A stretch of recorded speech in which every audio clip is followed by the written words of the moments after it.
After 15 weeks of hard, close action, we are here tonight for the season finale for the USRA Cup Series Season 5, the Canterbury Thunder Under the Lights 250, here at the home of NASCAR, Charlotte Motor Speedway in Concord, North Carolina. Good evening, everybody. My name is Frank Marchese. Thank you very much for joining us here tonight. And in the booth with me back, school has taken a break for a night.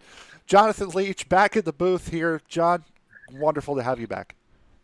Yeah, absolutely.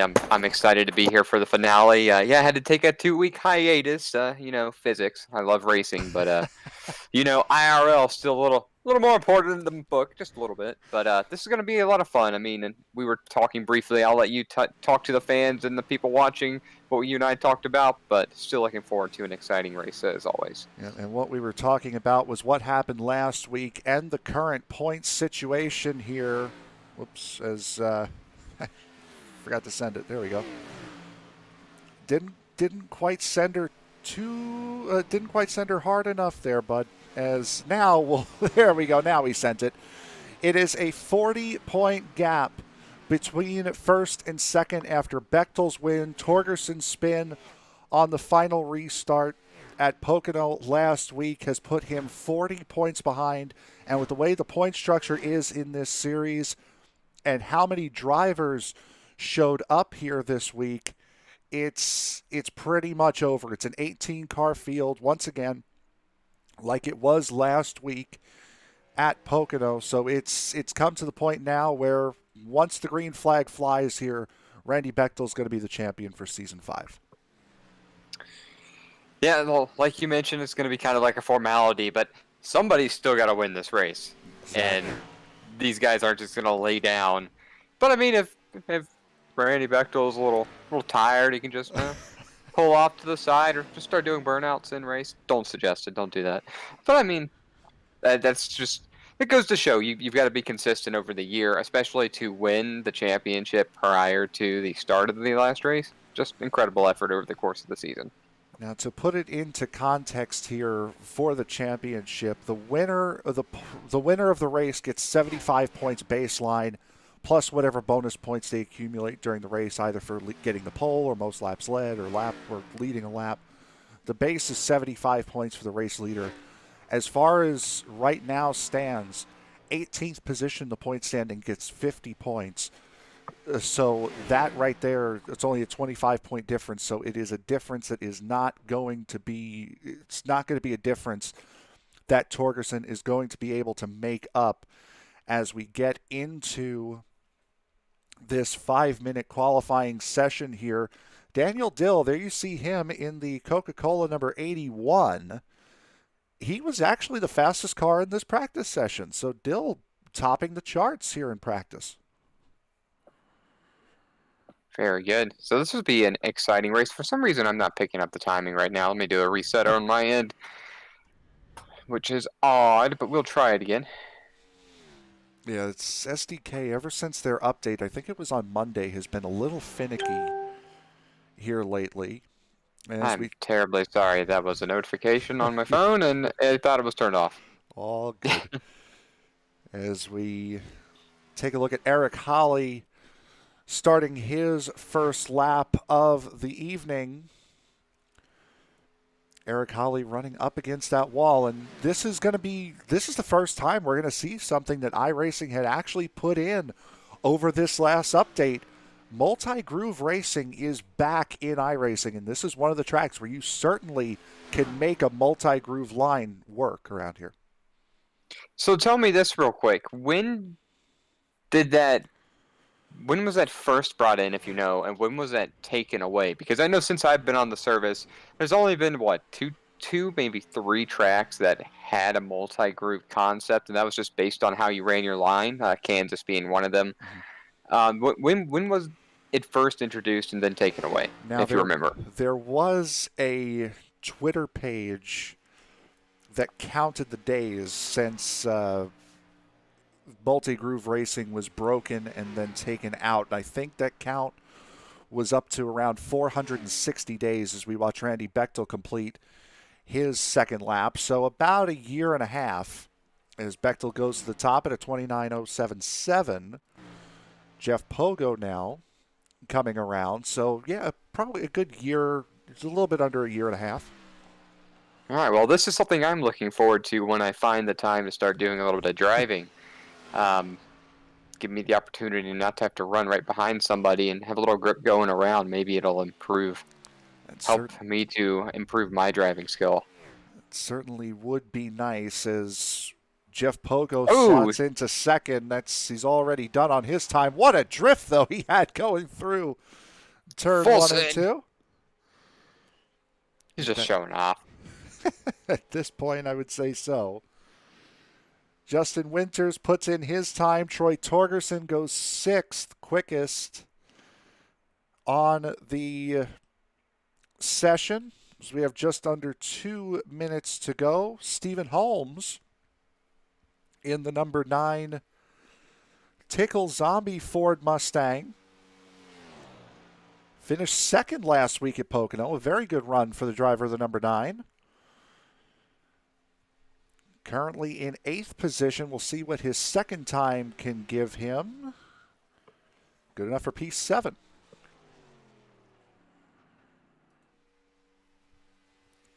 So we'll take a look at Daniel Dill. Minute 30 to go in the session. Daniel Dill crossing the line. Again, the quickest man in practice. And he will qualify 9th at a 29.275. Luke Lafaro, the only other driver on track right now. And here you see that number 20 on screen right now, about to complete his second trip around the circuit. And with a minute left, Lafaro jumps up to P6. So that looks as though that will conclude qualifying. Yeah, it looks like we're not going to have any more takers, which is, I mean, you only got Evan Pienta, Larry Pauling, with Zach Callaway. Yeah, Mike Mock and Jared Hagedorn as well have not taken a time.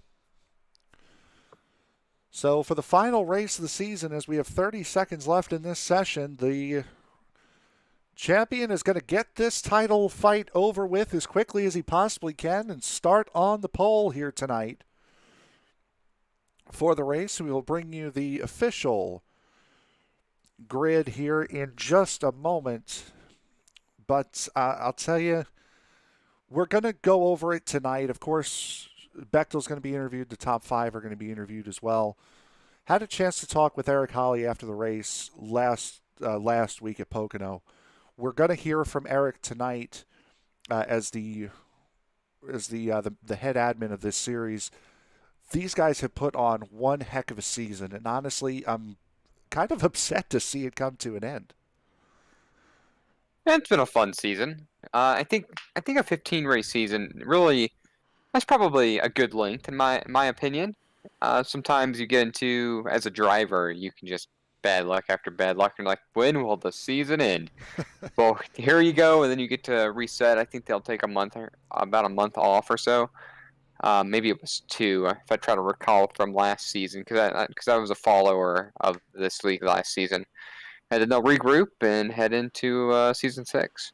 And now rumor has it that we will be in the trucks for season 6 coming up next year. But for right now, let's take a look at the grid for tonight's race. On the pole, the man who is going to be taking home the championship after tonight, Randy Bechtel, will roll off first. Tommy Cannon will roll off in P2. A very good start for the driver of the number 47. Jeff Pogo and Chase Barry will make up row number 2.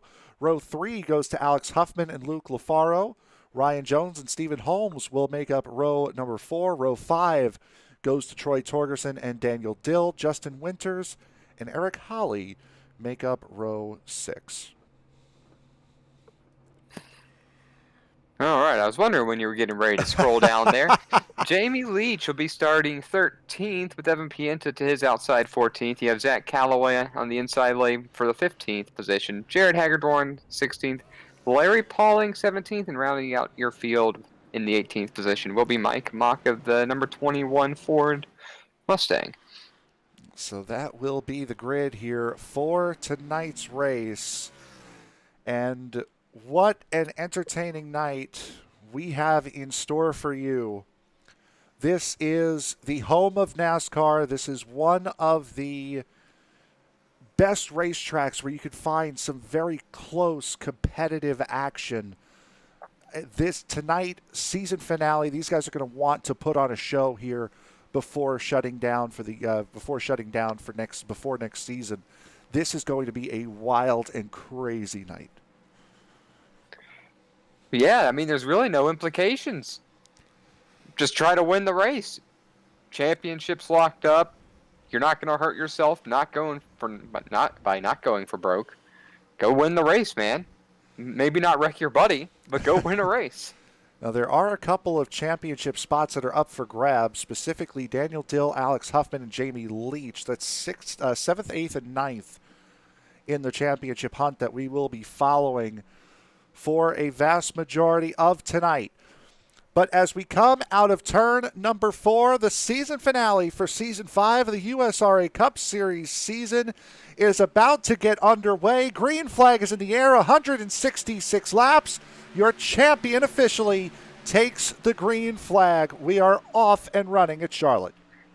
Isn't that the way to take the green flag? Just waiting for it. Come around. Green flag. I win! Turn 1, here we come. Now, Get a little side-by-side action behind Jeff Pogo. You got Tommy Cannon and Alex Huffman trying to sort out the third-place position. It might get a little bit busy there behind him as you see Ryan Jones, Chase Berry already trying to sneak into the picture. Alex Huffman pushed up and around goes Tommy Cannon. Luke LaFaro's damaged. There's the 81. Somehow Eric Holly makes it through. And there is caution number 1. And from the camera view that we had, it looked like netcode is what kicked it off. Jeez, oh, wees. See Mike Mock in that beautiful Texaco Ford. The 11 of Chase Berry with some rear end damage. The 20 of Luke LaFaro all torn up. And that is not how you wanted to start this race. Nope. Nope. Let's try this again. Yeah, let's... Can we just get a reset? Does Race Control have a full reset ability? I don't think so. As we'll take a look. I don't think so live. Boy, and Tommy Cannon and Alex Huffman in the back there having a little bit of a differing of opinion. We'll try to see what that was all about here, but we'll get to the caution first. Didn't I mention don't go make your buddies mad right away? Yeah, you did. But can you get us a better angle of that? I kind of want to see. Yeah, a little closer. Just trying to work through and see what happened there. Looking at Tommy Cannon. And that's clear netcode that got him sideways, but Huffman did finish him off. Well, I mean, it looked like Huffman, that blue car back there, is it the... Yep, what's his number? I'm sorry. Yeah, the 5 of Huffman. He's a little loose, and he was sliding up, and Tommy Cannon, looks like he was trying to close the position down, and... On board Eric Holly. Did a fantastic job. Did Eric Holly of getting through that without incident. There's Tommy Cannon. Now, as I had mentioned, there was a little bit of a disagreement, I guess you could say, on pit entry between Tommy Cannon and Huffman. Oh, no, it wasn't. That was Larry Poling, who had essentially stopped at pit entry. Well, that was unique.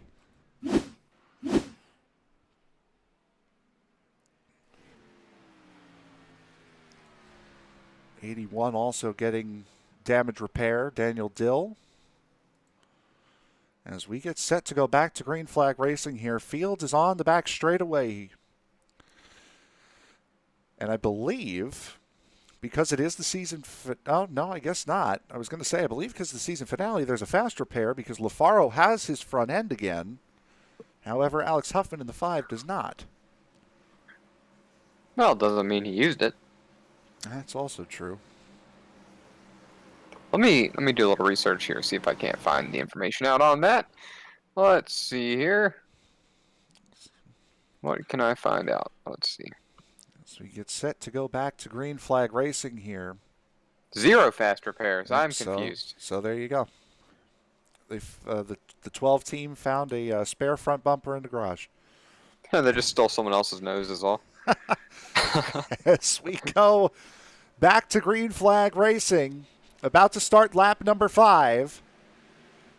Randy Bechtel gets out in front. This time it's Ryan Jones that gets the advantage from being on the inside behind the leader. He will get around Jeff Pogo for the second position, and now things have filed out a little bit quicker at the front of the field. Well, that's what happens when you have that kind of incident at the very beginning of the race. Like, all right, boys, we've got a long way to go. Let's kind of chill out. So that was a very interesting first 5 laps, Frank. A lot happened. Yep. A lot happened. It's been a little round in circles. I'm just ranting or going off on a tangent for the fun of things. It's the season finale. Why not? Exactly. As see Jamie Leach with Justin Williams in the 52 going side by side. Evan Pienta and Eric Holly there as well. And I believe Pienta got into Holly a little bit on the back straightaway. Holly's going around. And for Holly, he will lose the back end. Slam into him. I think it might have been Huffman. Boy.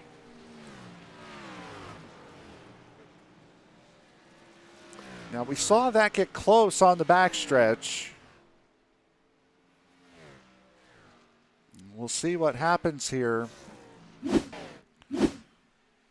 So there's Holly in the 8. Pienta's going to get really close to him here. It's like trying to slot back in line. Maybe thought he was clear, didn't realize he wasn't.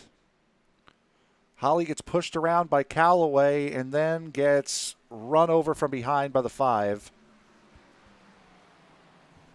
And Huffman's night, after getting a top 5 last week, has gone from bad to worse, and we haven't even hit lap 10. Yeah, we're going to have like 3 cars, man. Interesting to note, Jeff Pogo comes in from the 3rd position. Why not? Go get some fuel. This is very uncharacteristic of this league. You don't see this happen this early, so why not do something odd or different? I mean, keep a close eye on him. Maybe let's see how long he sits in here. Yeah. He's already over the 7-second mark, so I don't think he's gonna. Let's see if he goes over 14. I can't imagine him taking tires right now. Now Jeff He's at 17. He's fixing something. He must be. Now, Jeff Pogo is still in a championship battle. He can lose 3rd place tonight. There's only an 11-point gap between himself and Evan Pienta, who currently occupies the 8th position. So Pogo is racing for something. While the championship may be over, those spots in the middle of the standings are definitely still up for grabs.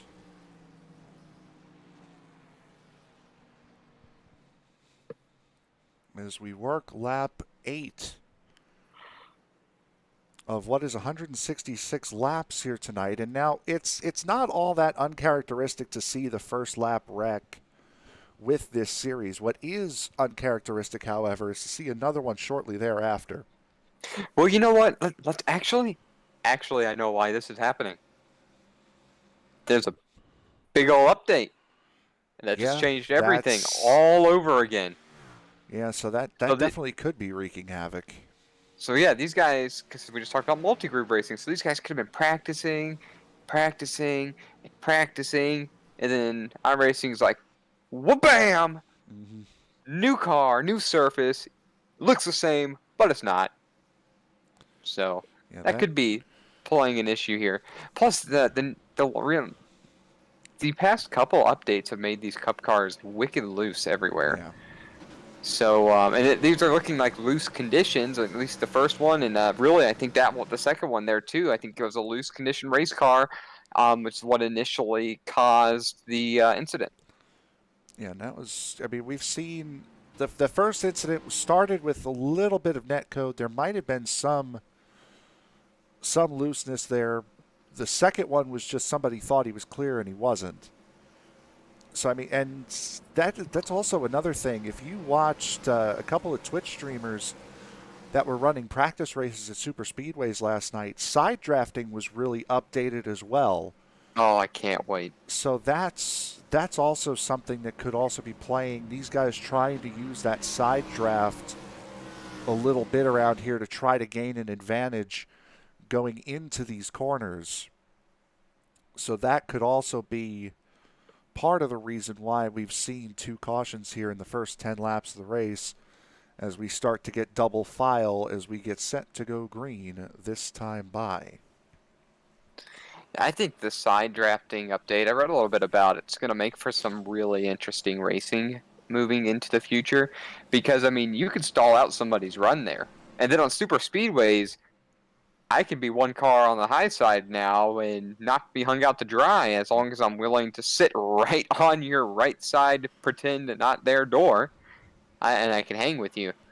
But it's going to be really cool seeing people trying to make passes underneath and then take the air off their car by getting right up next to them on the outside and retaining your position. And It's going to add a whole different level of skill now. we'll get one heck of a display of that tomorrow night with the Circle B Diecast Super Speedway Series. So that'll be, if you want to look for a group of guys who are not going to be afraid to side draft, that is going to be the race to watch tomorrow night as they put that side drafting ability to its absolute limit. And we get set, though, to begin our third attempt at starting this race. Green flag will number 3. Sorry. I'm having fun. No, you're fine. We are about to restart here on lap number 11. Once again, Randy Bechtel will lead them down. Green flag is back in the air. And we are off and running again. All right, now, boys, let's try this again. If you're listening, the top 5, top 6 got it sorted out, but now you got a battle for 7. Looks like Zach Calloway, Evan Pienta, they just don't know when to quit. It's time to go single file. No more cautions. I'm just kidding. Race your hearts out. Calloway and Pienta. Pienta really looking like he's getting a great run on that outside line in the number 16. God, I tell you what, it already looks different. Seeing how the cars are, I'm watching these lines. Like, look at this. I mean, you can already see it. There's 3 different. They're running 3 different lines right there through turn 1 and 2. Oh, and you saw the gain that Jamie Leach in the 13 made on Stephen Holmes running that outside line. Now you can make some moves and you can make some advancements on the outside line here, but we haven't seen anything quite like that as Pienta thinks about making it 3 wide. Leach is going to complete the pass coming off of turn 4. So this is what I want to see. I want to see is if you can start making passes from the outside at these tracks, like right here at Charlotte. You can make these aggressive moves from the outside, but they will eat your tires, or they did eat your tires up, based on single groove racing. Very curious to see how that goes now, and to see if the outside lane here comes into play. Really can't wait to see a Homestead or a Kansas race potentially in the near future, whether that be on this series or another series with you or whatever, or if I'm racing. That's what's going to be interesting. It certainly will be, and it's already proven that there has certainly been a change. As you see, that's Justin Winters in the 52 on the outside line, trying to get around Troy Torgerson for the third position. And Winters has really had a coming out over these last couple of weeks. Couple of great finishes in a row. Had a top 5 last week at Pocono and makes another move on the outside line to get into the third position.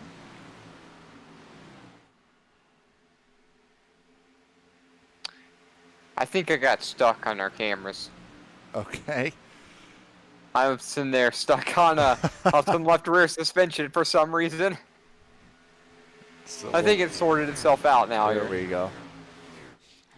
Jamie Leach now trying to work up to Troy Torgerson. Now Leach is going to go to the inside to try to make a move. We've seen the moves that he's made have been on the outside. Somewhat able to hold it on the inside line. And outside does seem to have a little bit of an advantage, though, when running side by side.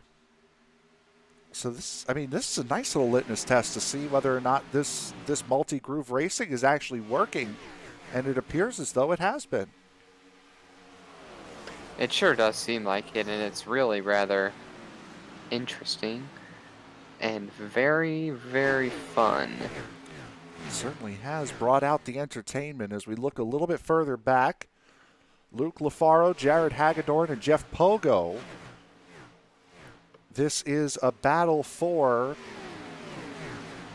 currently the 9th position between these three. Mike Mock in the 21, sitting just behind them. Pogo back here because he came into pit under the last caution flag.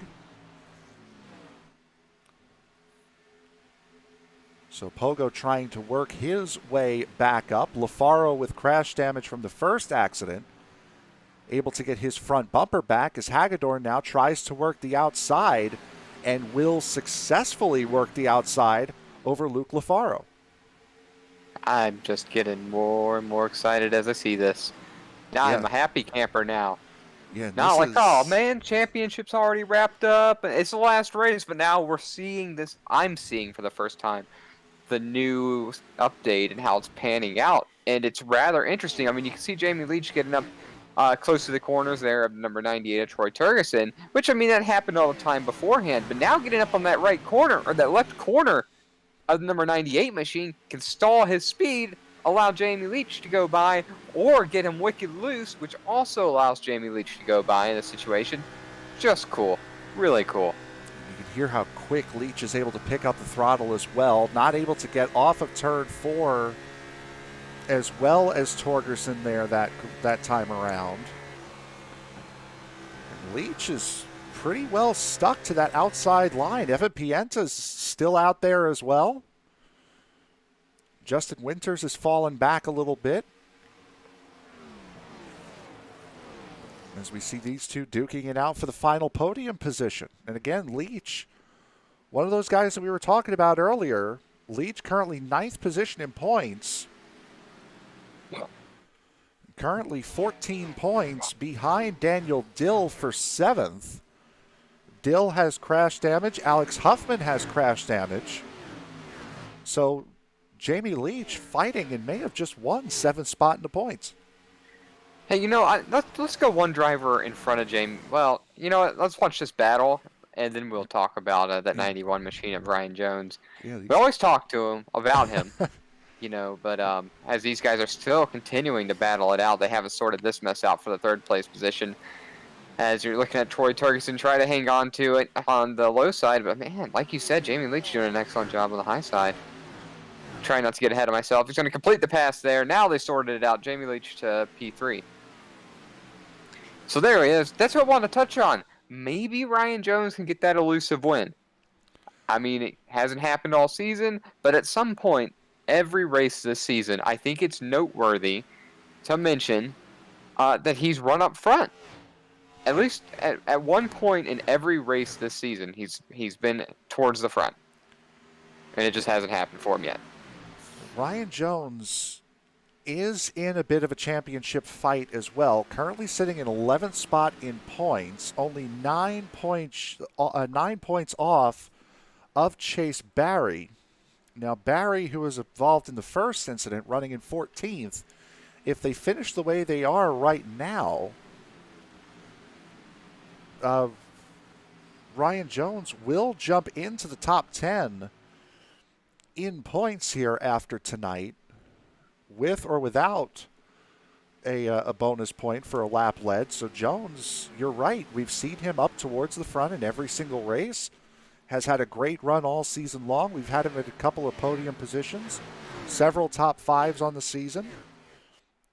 Make that 3 top fives to be exact. He had 5 top tens in 14 starts. He's had a fantastic run this season, just unfortunately not the luckiest in last week. The same thing where he did not come into pit on the last set of pit stops, ended up spinning out. Yeah, always something. But maybe not tonight. He got through the first 2 events, comfortably sitting in P2, keeping pace with Randy Bechtel, our champion. Doing well. Now here's your little gaggle that you just moved on back to. You got a 4-car race for, I imagine that's the 7th place position? Yep, this would be for the 7th position. Stephen Holmes trying to take 7th position away from the 55 of Zach Calloway. The Blue Ridge Racing entry in the number 55. Jeff Pogo there as well, trying to work his way up. And that outside line here has really been moving. And another thing I'm noticing, it's not loose on the outside. These guys that are picking the outside are running very, very stable. And they've also been keeping up relatively the same pace. Haven't seen too much fall off on the outside line. Yeah, and that's what's making this really interesting for me. I enjoy seeing this because I like running a little bit higher personally myself too. So this is really cool to see that these guys are able to run both lanes and make it work. And I mean, we're on 30 lap old tires now. I mean, 20, maybe 24 lap green, 24 green flag lap tires, but you're still seeing people work the bottom and the high side. Times haven't fallen off substantially, I guess. I mean, about a 2nd and a 10th. Yeah, most of the way. At least still not substantial fall off yet. And that's your that tends to be your standard fall off, is about a 1.5 seconds to 2 seconds. And that's where these guys are, really, no matter where they are on the racetrack. As Leach and Torgerson continue to have this absolute epic of a battle for the 3rd position. Leach has it for the moment, but Torgerson has been able to make that inside line work, at least enough to be able to stay side by side with the 13. Well, actually nose ahead a little bit here before that momentum picks back up for the 13. Well, unfortunately, I think they're going to lose position to, both of them are going to lose positioning to Evan Pienta, who's been just chasing these guys down. He's going to be held up a little bit with the side-by-side racing, but all these two have to do is slip real quick, and it's going to open the door, and I think Pienta will end up going right on by. He might drag the 52 Justin Winters along with him. They're going to have to sort this out quickly, or they're both going to be under siege. And Justin Winters actually, who looked to be the quickest car going through turns 1 and 2 of the group, and Winters was the one on the bottom lane. So these just guys, a little tap of the wall. Yeah, that is very easy to do around here, is just kiss that wall going into turn 1. And now this is what we wanted to see out of iRacing in this multi-groove update. This is side-by-side, 3rd and 4th, 5th and 6th. This is absolutely what we were begging for when it came to multi-groove racing. These guys are putting it on full display here tonight. Yeah, let's take it back real quick. So before this happened, what you could run side by side, maybe for a couple of laps, and then just the low side, just you tend to lose. You tend to lose from the low side, and obviously you've seen it first here from Torgerson and Jamie Leach. It's not the same. No, and they can run side by side. Yeah, Torgerson won that battle on the inside. Justin Winters really pushed up there in turns 3 and 4 from the inside line. He's going to lose out to the 16 of Pienta.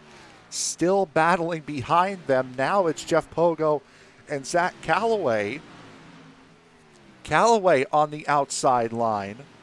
Big move right there for the number 55 machine of Zach Callaway. Really big move. And Callaway, I think, may have gotten into the side. If not, used that side draft a little bit going into turn 3 to get around the 9 of Stephen Holmes. So now the 55 goes from third in that line up to first, but Holmes right back at it on the inside line. This racing has been absolutely stellar since we've gone green. Not if anything I have to say about it, Steve Holmes says. Yeah. However, it looks like at this time he didn't have much to say because Jeff Pogo and Zach Callaway are pulling away rather quickly. Yeah, they certainly have been. Is Callaway...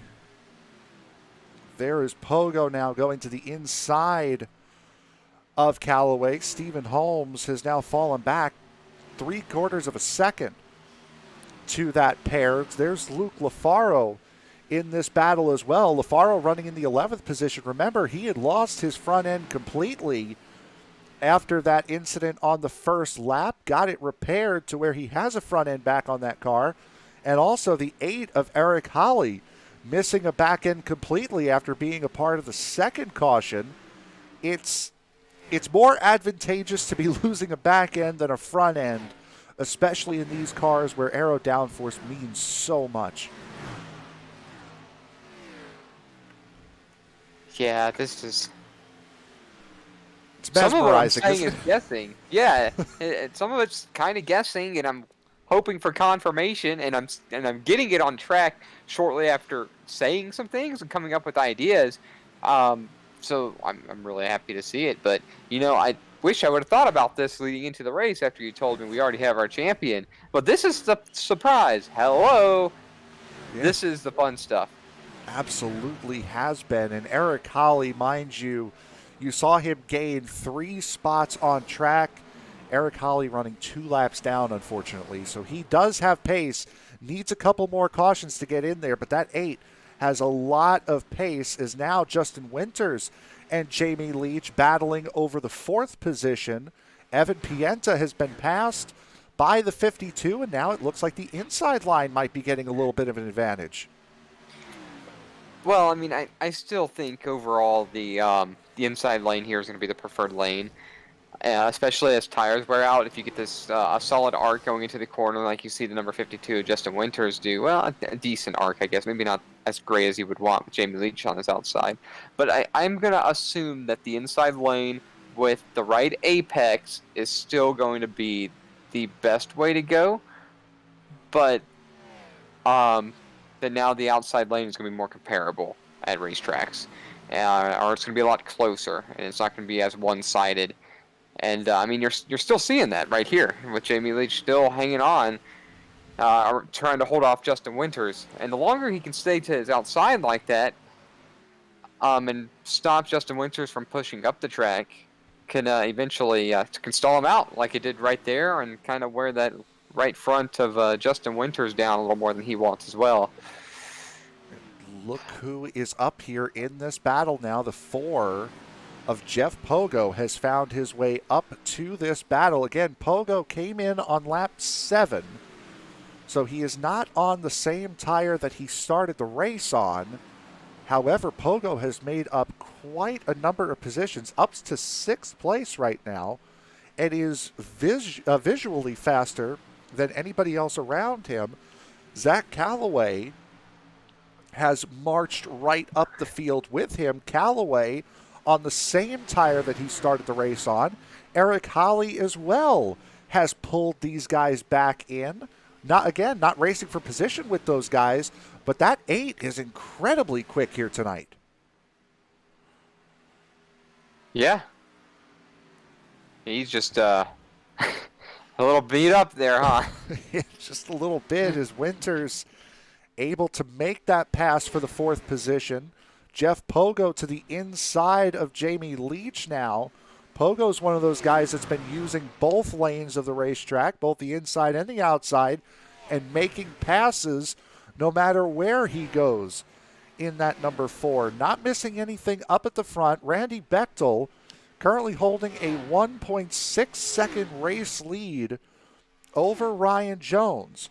Ryan Jones, however, is being caught up by Troy Torgerson, just a half a second between those two, and then it's 4.5 seconds back to the battle that we had been watching, and Jamie Leach in the wall as we saw. First time we've seen him make that mistake, and he's been on the outside line this whole race.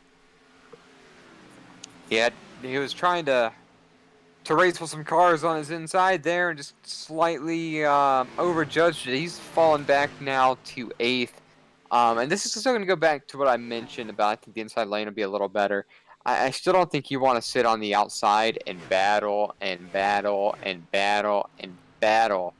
It's just going to eat your tires up a little bit more than maybe, all right, let me just yield this position and ride with this guy. And now he's effectively, I mean, he's still up positions from his start, but he was sitting third, battling for fourth, as Troy Turgeson, I believe, is coming down pit road. Yep. But now he is, he was in the 8th place position. Yep, 8th place. Now 7th with Troy Turgeson down pit road at this time in his Jags number 98 machine. There wasn't much battling, though, last lap with Jeff Pogo and Justin Winters as Pogo went flying by the driver of the 52. Zach Calloway up into the 5th position following Eric Holly around the 16 of Evan Pienta. Ryan Jones now coming into pit road. Evan Pienta doing the same as green flag pit stops are on offer here. Jamie Leach in pit road as well on the 13. So we are into the green flag pit stop cycle. Looks like it's 2 more stops from here. 2 more stops depending on cautions, but it seems like everything has sorted itself out now. Guys are running each other clean, respectful. May not see more than 1 or 2. Boy, this is a gaggle of cars right here on this. That almost changed my mind. That is a battle hovering around the 5th position. Chase Barry at the front of this group right now in 5th. Jared Hagedorn in the 2 has just passed Stephen Holmes for 6th. Daniel Dill in 7th. Again, Dill, we know how quick he is around here. Does have front end damage from the first accident. But Dill, again, quickest car in the practice session. That 81. Give him a little bit of time out front. Give him some fresh tires. That man's going to be up towards the front. Yeah, we're going to just have to see how this race continues to wind down, wind up. I mean, we're not even halfway, I guess. And see if somebody's going to be able to really challenge Randy Bechtel here in the long run. Or is Randy Bechtel going to make a mistake and give up the lead? Or is he just going to be the champion, casually stroll himself to a last season finale, race win, and championship? I mean, that would be interesting. I like multiple burnouts more than just one car, but I mean, if that's what happens, that's what happens. He has been rolling here tonight, has Bechtel into pit road, Jared Hagedorn in pit road with him now, and now this battle that we saw for the 4th position is now the race lead as Jeff Pogo looks like he will be coming in now. Kind of surprising with him coming in on lap 7 to pit with the rest of the leaders. Yeah, you know, I'm not so sure if he actually took tires. I'm really not, because, I mean, these guys, let me tell you. How many tires do they have? Let's see here. I'll tell you. I would have to assume around 4 or 5 would be how many they have. That would be my guess, and something I really should have looked at before this race started, is Luke Lafaro currently sitting as your race leader in the 20. Surprisingly, I'm used to where it tells me how many tire sets they have. And oh, okay, here it is, 4. My mistake. Yeah. 4. Yeah, I don't think That he took sounds tires because he had 4 tire sets. I think he just went in and fixed some damage. So to me, it does make sense since he got up to that position. Go ahead and pit with everybody's beat, get back on the right cycle, get your fresh tires since they're getting fresh tires, and continue your race. Absolutely fair enough. As Luke Lafaro, again, the race leader here. in that number 20, that DC Solar number 20 is going to be coming into pit road now. Daniel Dill will flash by him and take the race lead. He is not racing the 55, as the 55 is a lap down. Well, now getting back onto the lead lap, as pit stops have not cycled out.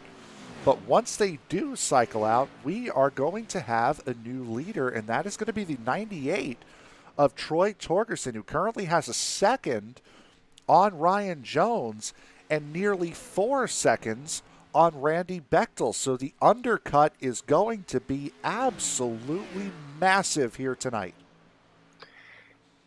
Yeah, that was okay, so that's a huge gain. That is a huge gain. However, that was over the course of 4 laps. 4 laps, that's enough here in 20 laps. We'll start seeing Randy Bechtel potentially make up the difference, but it's going to depend how hard is Randy Bechtel going to push to try to catch Troy Torgerson, how hard is Troy Torgerson going to push his machine. Interesting. Now, however, he did still undercut Ryan Jones just by pitting 1 lap ahead of him. Something we want to keep an eye on as we're winding down to see who tries to do what to give themselves the best opportunity to win the race. As it looks like Ryan Jones is already starting to track Troy Torgerson down here. Yeah, Jones has an incredibly quick car, at least on fresh tires. In that number 91 was second going into the pit cycle. He is going now to take the race lead. Whoops. There we go. That's the camera we were looking for. Will now take that race lead coming out of turn 2, and right on the back bumper is that 98. And again, that graphic that we just showed, discount the 81 for a second. The 81 has not come into pit for his, what would be his green flag pit stop.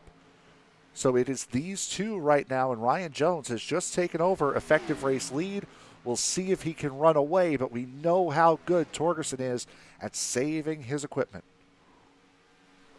Yeah, it's good to see Ryan Jones up front. Let's see if he can stay there, make the right moves, and that elusive win. I need to stop rooting for this guy. I do it all the time. Well, I mean, good friends with him. You guys are teammates in the Chris Cup Series, so that's only natural. You want to see your teammates do good.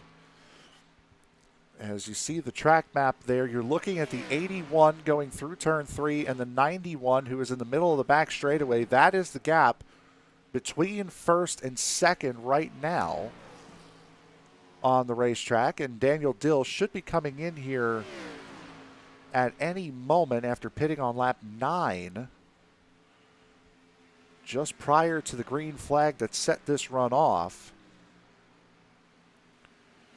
Looking a little bit further back through the field now for 13th position was Jared Hagedorn in the wall. Daniel Dill almost gets sideswiped by the 9. Chase Barry there as well, as this is a nice little battle heating up here for the 11th spot. Battle at all times. That's the name of the USRA Racing League, and it's not going to be any different for the finale. No, it certainly is not. And with, again, we've hammered it home in the first stint of this race. Multi-Groove Racing has only made it better, as now Holmes will go to the inside of Chase Barry. Barry able to pin it to the floor a little bit sooner than the 9. Blinks out a little bit, but will still maintain positions. Jared Hagedorn as well, looking very racy tonight in the number 2. Everybody's looking very racy. Absolutely are. Go back up to the front here. Ryan Jones and Troy Torgerson are still battling. However, look who has joined the fray. Randy Bechtel is right there now. I wanted to mention that he has come in a hurry. The next question is Ryan Jones been gentle on his equipment? But the intention of this, I'm willing to say probably not. But if he has Randy Bechtel used up his equipment to get up here? In my opinion, all Ryan or Troy Torgerson needs to be able to do here is just stay with Randy Bechtel. If they can stay within a second, the final pit stop could be huge. Wow, look how low Randy Bechtel got. He put that left front tire below that blue line.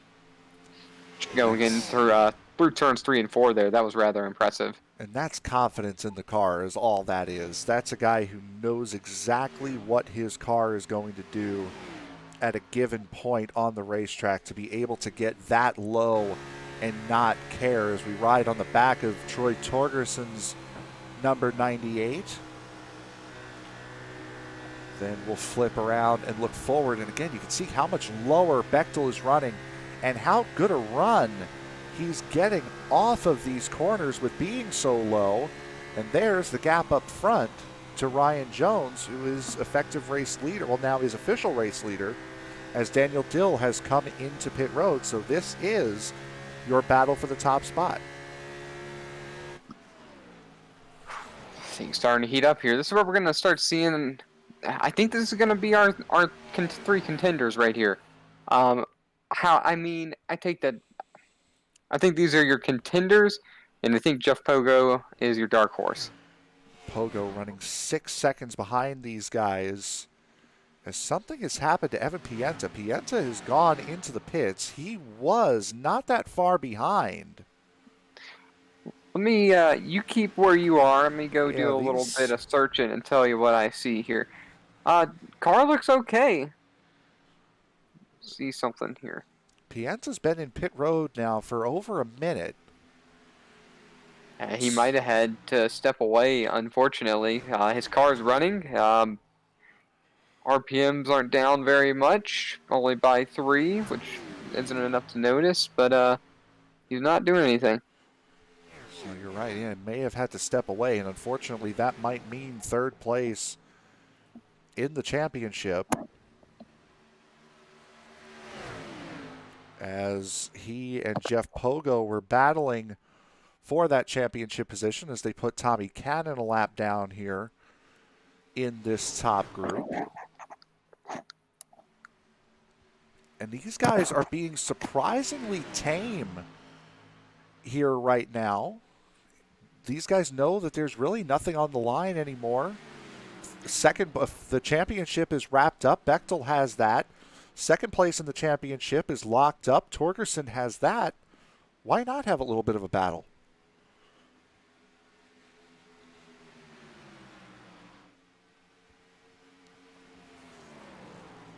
As we are now at 100 laps to go. You're seeing on track the battle here between the top 3. As now it looks as though we are going to have a little bit of a battle as Troy Torgerson goes to the inside of the 91 of Jones. And Jones going to pinch down as hard as he can. And as respectful as he can, has a good run coming to the outside. I believe Jones led that lap. But this is where we're going to see how much did Jones save that stuff up. Boy, he is really making Torgerson keep it inch perfect on that inside line.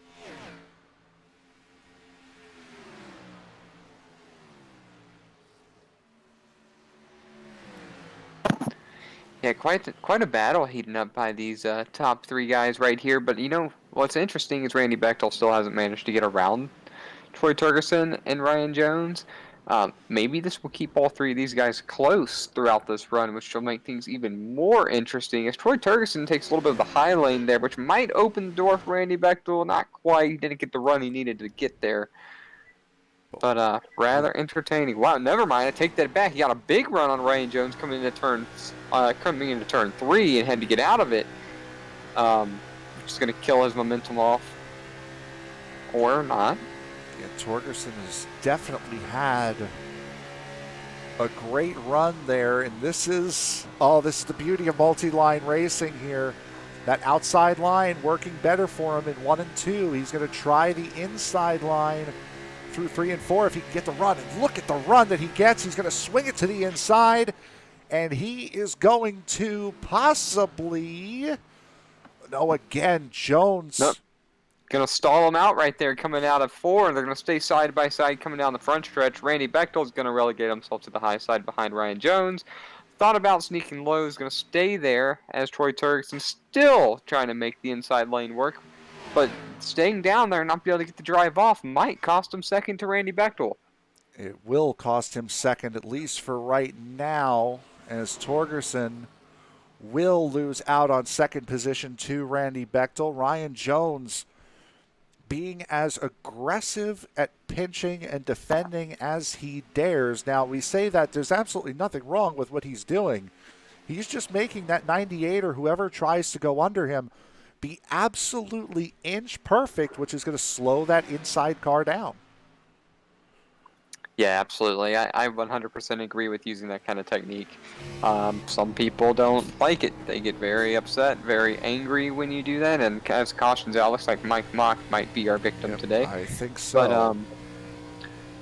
But I see someone on the inside infield right there. No, not that infield, but that is Mike Mock. But going back to it, yeah, a little left front damage there, but I agree with it. Use every tool you have to keep the other cars behind you, within reason. And that was that battle we were watching before with Stephen Holmes. Hagedorn, and Holmes very hard into the wall coming out of turn 4.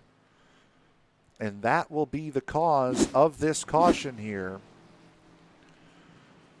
And one would have to expect we are going to see everybody come down pit road now.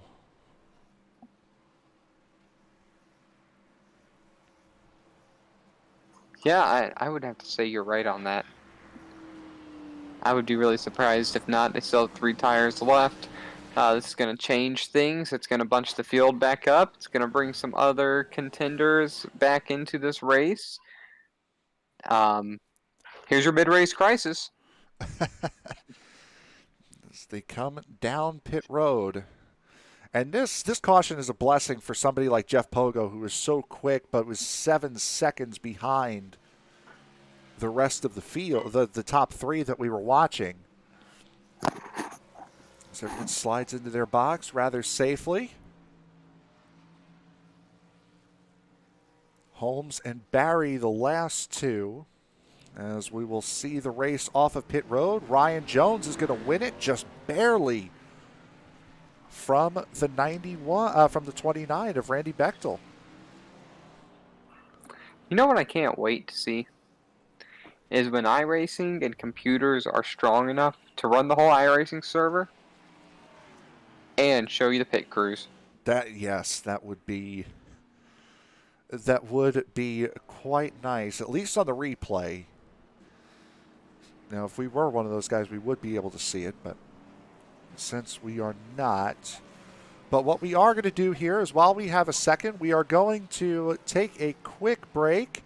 We will be right back. You are watching the season finale, the Canterbury Thunder Under the Lights 250 from Charlotte Motor Speedway for the USRA Cup Series. We will be back right after this. Don't go anywhere.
Tonight's broadcast of the USRA Cup Series is sponsored by DiecastNuts.com. Post your own diecast collection, add or trade to it in the shop, and see other members' collections at DiecastNuts.com and on Facebook at DiecastNuts.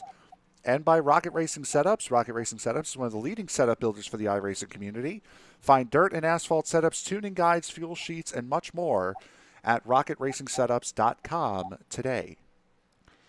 Getting set to go back to green flag racing here on lap 77 of tonight's season finale. The Canterbury Thunder Under the Lights 250 from Charlotte Motor Speedway. Ryan Jones has elected to take the outside line here on this restart. We are back to green flag racing, and Jones for the first time will lead them down and will clear Randy Bechtel going down into turn number 1. As Jones starting to work that inside line, Troy Torgerson takes over third position from Justin Winters. Zach Calloway in 5th spot. Jamie Leach now up here in this group. And Jeff Pogo, losing some time under those last pit stops, is down in the 7th position, trying to work the inside of Jamie Leach, and is now going to look to the inside of the 20 of Luke LaFaro for what would be the 6th position, as a battle for the lead brewing as Ryan Jones has Randy Bechtel all over him, but Bechtel is not alone either. He has Troy Torgerson behind him, and look at that mad rush of cars right behind that 29 right now, as Torgerson will look to the inside of the race, of the championship winner, runner of 2nd position right now, Randy Bechtel, the 52 of Justin Winters, on the outside, with Zach Calloway having one of the better runs we've seen him have. Luke LaFaro and Jeff Pogo in the battle right now as well. So 1st through 7th being represented here. Jamie Leach is not that far off either, as we're seeing now for the 3rd position, Justin Winters getting to the outside of the 98 of Troy Torgerson as Mike Mock gets back on the racing surface, forcing everyone to go around him on the outside, as Winters will clear Troy Torgerson through 3 and 4. Everyone gets around Mike Mock. Calloway settles into the 5th position behind Troy Torgerson, and now will look to the outside. Justin Winters to the outside of Bechtel, or looking to the outside of Bechtel, cannot get the move done, but certainly right on the back bumper of the 29 is the 52 of Winters. Now Jeff Pogo looking to the inside for 5th. This has been a mad dash up here since the drop of the green flag here in the top 8 positions. And Bechtel now might try to get a move on, just cannot stick the nose under the 91. Well, I'm back, obviously. He's not going to be able to get underneath Ryan Jones when he's got to keep them standing. He won't be able to get underneath Ryan Jones with Justin Winters on his outside, because he's not going to be able to get the run off to get the momentum coming into the next corner. He's going to have to hold Justin Winters off, and it doesn't seem like it's going to happen. Justin Winters is over here. Hello. New driver has entered the chat. We haven't seen him up front because he was marred back in that group about 6 seconds behind Troy Torgerson, Ryan Jones, and Randy Bechtel earlier. Now he's with the leaders, showing that there's more speed. I'm starting to think that maybe all of these guys can win this race. He had fallen off that front group during the back end of that first green flag run. And now Winters, with fresh tires, is showing that he has the pace to be up here with these guys. Winters has been up front quite a bit over the last couple races this season. Three top 5s, 7 top 10s on the season for the driver, the 52. He's going for that race lead. And look at Zach Calloway following him on the outside line. Calloway, 17th in points, has 3 top 10s, doesn't have a top 5 yet this year. This looks like it's his best chance. Really? That's rather surprising, actually, because I know we've talked about him more times than once, and in a handful of races that you and I have called together. And that's an odd statistic. Surprising. Callaway able to maintain that second position, taken away from Ryan Jones.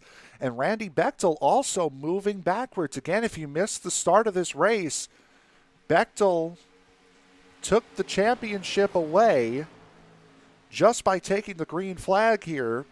So he is the champion regardless of where he finishes tonight's race. Justin Winters in the number 52, currently out front leading this race. Zach Callaway, it's nice to see new names up at the front. Doesn't matter what part of the season it is. Yeah, you're the stat man, so thanks for throwing that stat out there. But yeah, it's cool to see two guys up front. Well, we've seen Justin Winters, obviously. But it's cool to see Zach Callaway up there. Guys, you got some competition.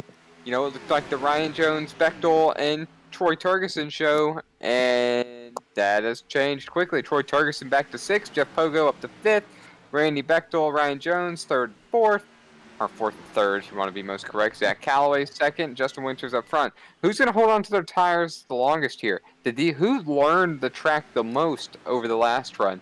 Who's going to make the best adjustment to their driving style? That's what we're starting to see right here, and I think that'll will fan out as the rest of this run goes on. We're seeing a battle for 5th position here as Jeff Pogo trying to make any move that he possibly can in any line that he can. He is right up against that wall on the outside line. He is going to be able to get that move done. And I'll tell you what, now this is just one litmus test here. Is this racetrack? We still have a bunch of other series that we can go to on a bunch of different racetracks to see if multi-groove racing has actually been fixed. But here at Charlotte, it has produced nothing but stellar racing. After caution number 2 of the night on lap 10, it has been nothing but great racing all throughout this field. And right now, up here at the front, these top 6 drivers putting on one heck of a show. Yeah, they sure are. This is a lot of fun. It's really rather entertaining. Lap 90 of 166, just over halfway now. Things are going to start heating up. Absolutely, as Jeff Pogo making a move around the outside of the 29 of Randy Bechtel. And Pogo really, really starting to make that outside line work in that number 4 Monster Energy Ford. And we saw how quick he was at the end of last run. He is one of those guys that has gotten up to the outside and has not gotten off. It hits the wall coming out of 2, though. That's going to set him back a little bit, as that's going to allow Bechtel and Torgerson back through. Wow. He knew we were on board with him. No lapse of action here, as you see Ryan Jones working on Zach Callaway, trying to get the number 2 spot back. And if Zach Callaway is not careful, Randy Bechtel is going to sneak on by too. And you better really watch out, because there's Troy Turgeson and Jeff Pogo behind them. Pogo's been working that outside line still. Luke LaFaro has not fallen off of this back group. He is minding the gap, is what Luke LaFaro is doing right now. I'm sure seeing one heck of a race in front of him, as Callaway able to hold on off of that outside line. Another guy who's up here in the top 10, up 8 spots from where he started. That would be the number 2 of Jared Hagedorn. This has been by far and away the most competitive race that Hagedorn has been in this season. Another guy, no top 5s, 3 top 10s on the season for Jared Hagedorn, having himself quite a fine night here tonight in that number 2. Yeah, just kind of minding his own business, running around right now. Might sneak into a top 4, top 5. You never know. He certainly might if these guys keep this hornet's nest up. You just off, man, because we're seeing all this action, and you switch over to him, and he's just just kind of minding his own business, and I'm like, whoa, I don't have any action to call right now. It just flipped back over as Ryan Jones takes that second position away from Zach Callaway. Randy Bechtel running in the 4th position now, trying to get around Callaway on the inside. Pogo still trying to work on the 98 of Torgerson. I have a feeling we saw a couple laps ago why Pogo came into pit on lap 7. As, boy, those two came really close to hitting each other down the back straightaway. But it's been amazing. The side-by-side racing that we've been able to see here tonight has been unbelievable. Maybe I should have driven in this one. I would probably be about, the last car on the lead lap, if that. But hey, These guys are fast, man. They're really absolutely are. fast. And it's a shame, honestly. I had spoken to Eric Holly after last week's race, and I said these guys have put on great race after great race after great race all season long. A bunch of clean races between these guys. Now putting behind the season opener for a second, because the season opener, of course, there's life in the series. There was 36 drivers at the season opener, then 34 at Chicagoland. Everyone still has a chance.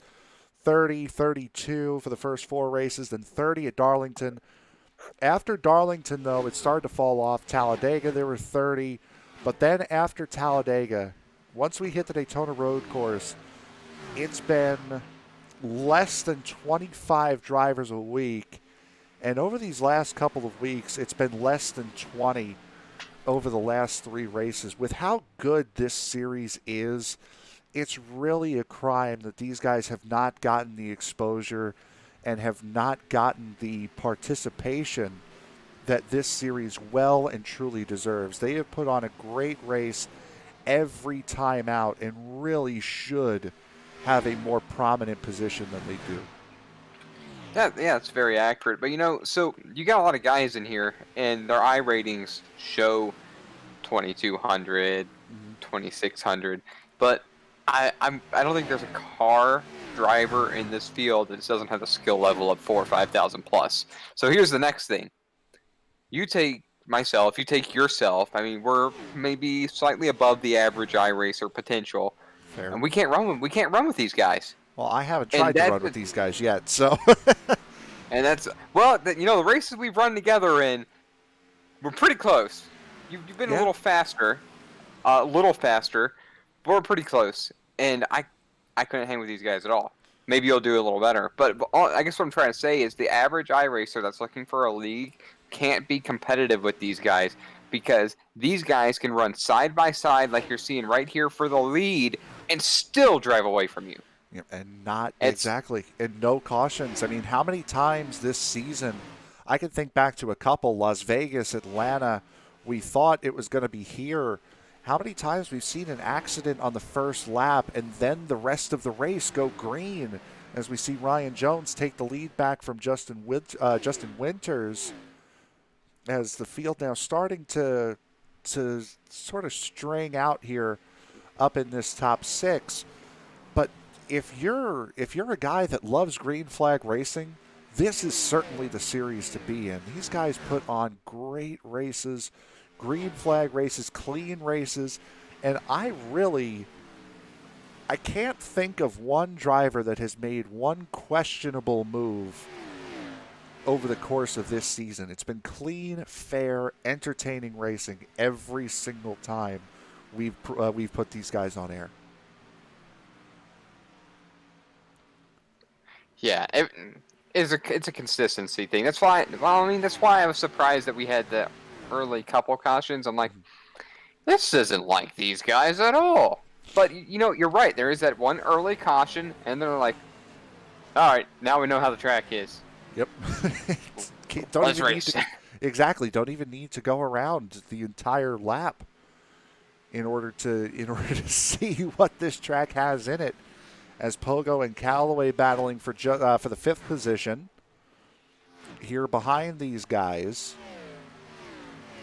And again, we talked about next season, and maybe we'll get a little bit of confirmation after the race tonight when we speak to Eric Holly, rumors of possibly going to the Truck Series for Season 6 with this series. That also might get more guys into the league. The trucks are a little bit easier to handle than these Cup cars. C-Class racing, that might lure some more guys into the series. I can't wait. This series really deserves to have 30 to 35 cars every single night. And I think the Truck Series might be able to help that with the ease of handling with the trucks. Could be. Could be. I mean, I look forward to seeing what happens. I mean, I'm not going to be in the booth calling with you. I will be following the series. I might jump back into the driver's seat, depending when they go back, when they get started again, and what's going on in my personal life. So we'll see. I can't remember the last time I ran practice laps that weren't in the session of a race. God, man, I think it's been months. Yeah, I mean, coincides with the start of school getting back in, and I would have to assume most university semesters will end around the middle of May. So you still got about you're pretty much halfway there at this point, as we see a battle for second heating up between Winters, Bechtel, and Torgerson. Yeah, about halfway there, but here's where the action is. Torgerson trying to make the pass on Randy Bechtel here. Kind of an interesting change. And Bechtel... And I want to touch on one more thing. Sorry about cutting you off there. We're a lot better at that now, if you haven't noticed. But Jones has pulled away. Yes, he certainly has. Ryan Jones has gotten up to a 1.8 second lead over the trio that you're seeing now. And we know how good Troy Torgerson is at being able to save his equipment. He has been so good on so many different occasions in that number 98 as we ride along with Justin Winters to see the two guys battling behind him. That 98 has been so good all season long at saving tires. He won back at Las Vegas just by saving tires, was able to sneak a win both with Pogo coming in on the final lap and saving his tires to have enough to fend off Jeff Chandler at Indianapolis. That 98 of Torgerson is incredibly good when it comes to these long runs. Not really a surprise to see him up here like this. No, it's not. But the question is, can he get around Randy Bechtel and Justin Winters, save enough stuff, and then track Ryan Jones back down? And Ryan's seems to be just a touch faster than all three of those guys every lap. So he's going to continue to pull a little bit at a time unless something really different, really weird happens. You see Troy Torgerson trying to make a move on Randy Bechtel coming in to the corner. He's going to be side by side. Are they going to go three wide here? This might get interesting. Bechtel. No. Torgerson trying to use those tires that he saved up, but Bechtel has that run on the outside line here. Three-way battle for second. At the moment, Jeff Winters has it. Torgerson and Bechtel trying to take it away from him. Bechtel makes the move on the inside and makes it stick. Again, Bechtel and Torgerson really not racing for anything other than pride at this point. Bechtel won the championship just by taking the green flag here tonight. Torgerson is pretty solidly in the second position, plus he's ahead of Jeff Pogo, so that will keep him in the second spot in points. So, I mean, again, why not go for a couple of moves if you know, one, if you're Bechtel, you can't lose the championship here. And if you're Torgerson, you're really not going to be losing anything either. Yeah, I mean, you're just trying to win a race. Yeah, exactly. That's all there is to it. Win a race, don't tick anybody off. It's been a good night. For how many moves we've seen guys make on the outside line, Torgerson able to make both of those moves within 2 laps on the inside.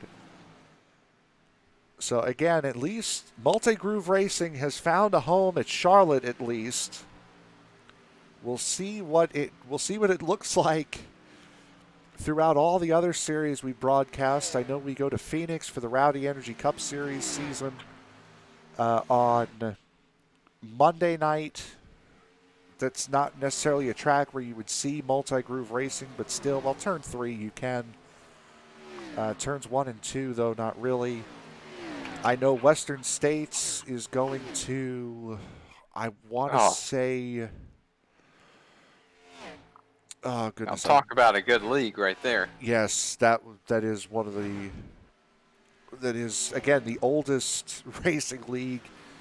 That is pretty much the oldest racing league in sim racing. Again, up to season 45. That series can trace its roots all the way back to NASCAR Racing 99 on PC. So that's one heck of a lineage as Randy Bechtel makes easy work of Justin Winters on the outside line. So Ryan Jones currently leading by 2 seconds here over Troy Torgerson and Randy Bechtel. Those are your podium finishers.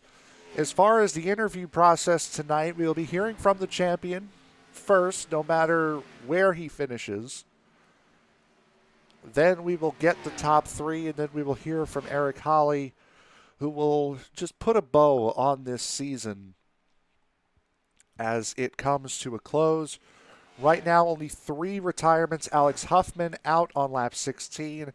Evan Pienta, we had heard he had pulled it over. He has not yet returned.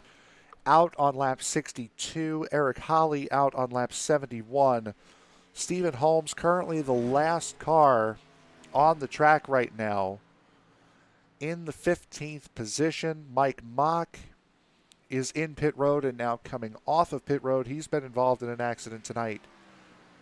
Really, the top 10 cars, pardon me, the top 9 cars, the only ones on the lead lap at the moment as we work lap 118 of 166. We still have a round of green flag pit stops to go, and we will bring you that right after this break.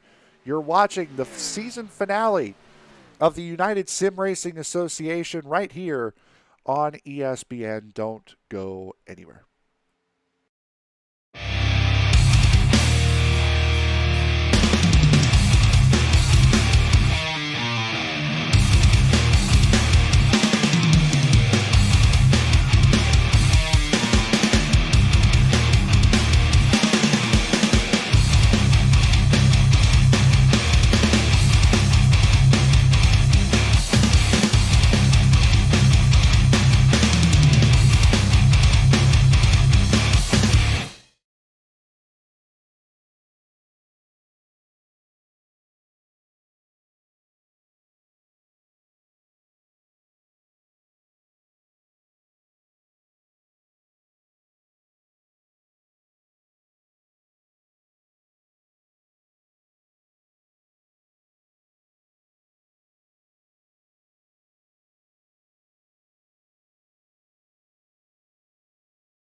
Our 4th caution of the evening comes as Jeff Pogo spins in turns 3 and 4 in that number 4 Monster Energy Ford, and this is how it happened. Just got loose, and wow, he hit hard. That outside wall in turn 4, my goodness. How did that engine not blow? I don't know. Because, I mean, that was dead on. Anyway, a lucky escape for the 4, which apparently is built like a tank at this stage. And instead of green flag pit stops, we are going to get yellow flag pit stops as Ryan Jones leads them down into pit road yet again. Whew, man. Nail biter. Considerably less cars coming down pit road here this time than they were on the last set of caution flag stops.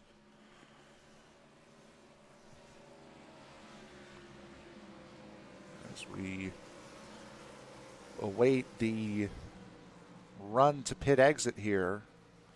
Jones will drop first. There goes Jones. We'll see. He wins the race off of pit road. Now, there are a couple of changes that have been made outside of the addition of content, the multi-groove racing.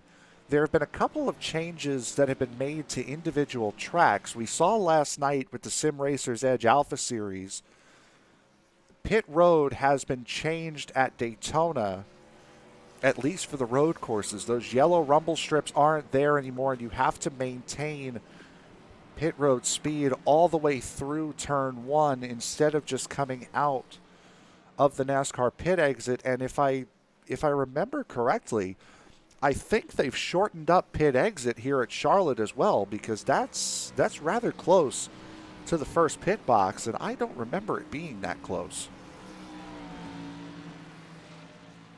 I don't know. It's been a while. They've changed that inside wall. That inside wall used to be solely white. Now they've changed the very far end of it to kind of an off black. I wonder if that has anything to do with the Charlotte road course. It might, and the pit exit has been reconfigured a little bit thanks to that road course. You can see the walls at pit exit are a little bit different from what they used to be, and as a nerd, these are the little things that we notice. You also might notice that Jeff Pogo is no longer up at the front of the field where he was. He would have been the first car behind the pace car, and instead that's Jamie Leach. While these guys were in pit road, I believe that engine that we thought we were surprised didn't blow up during the wreck, officially blew up. Oof. And good night. Yep, and that will end Jeff Pogo's night. And because Pogo retired after Evan Pienta retired, Pogo will hold on to third place in the standings. Very neat. Very neat. Now, who wins the race? Yeah, I mean, the standings are pretty well sewn up, at least for the top five. Bechtel again won the championship just by taking the green flag here tonight. Torgerson locked down second. Jeff Pogo locked down third. Even with the DNF tonight, Pienta's locked down fourth. Stephen Holmes pretty well off in fifth. Justin Winters pretty well off in sixth. Daniel Dill with the misfortunes of Alex Huffman and Jamie Leach earlier on tonight has pretty much gotten seventh.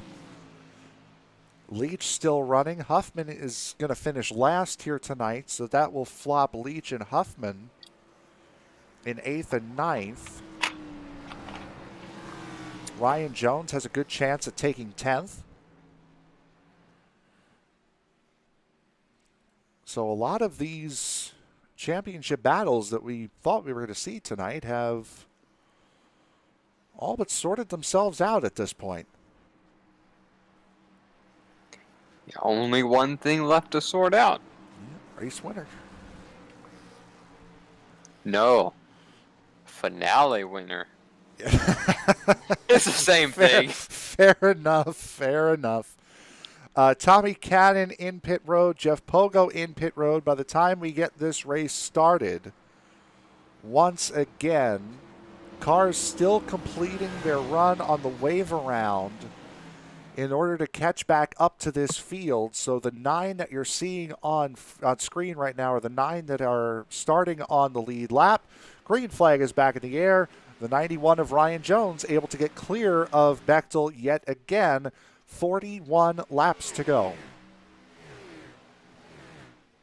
Let the games begin. Absolutely. This game's really going here between 3rd and 8th. Man. Torgerson's making a move. Now this could be big. Torgerson's on the inside of Randy Bechtel here. Justin Winter's about to make a big move. Thinks otherwise. Wow, that could have been huge if he kept coming down the track. Yeah, Bechtel could have very easily made it Winters very easily could have made it 3 wide if he wanted to there. Decided against it. Look at Luke Lafaro. Lafaro was one of the guys that got big damage in that first accident on lap 1. He is up into the top 5. Daniel Dill, same case. He has gotten back up here. Again, we've known he's had speed here tonight. His best finish was 3rd back at Michigan, the season opener, trying to get back on the podium to close the year out.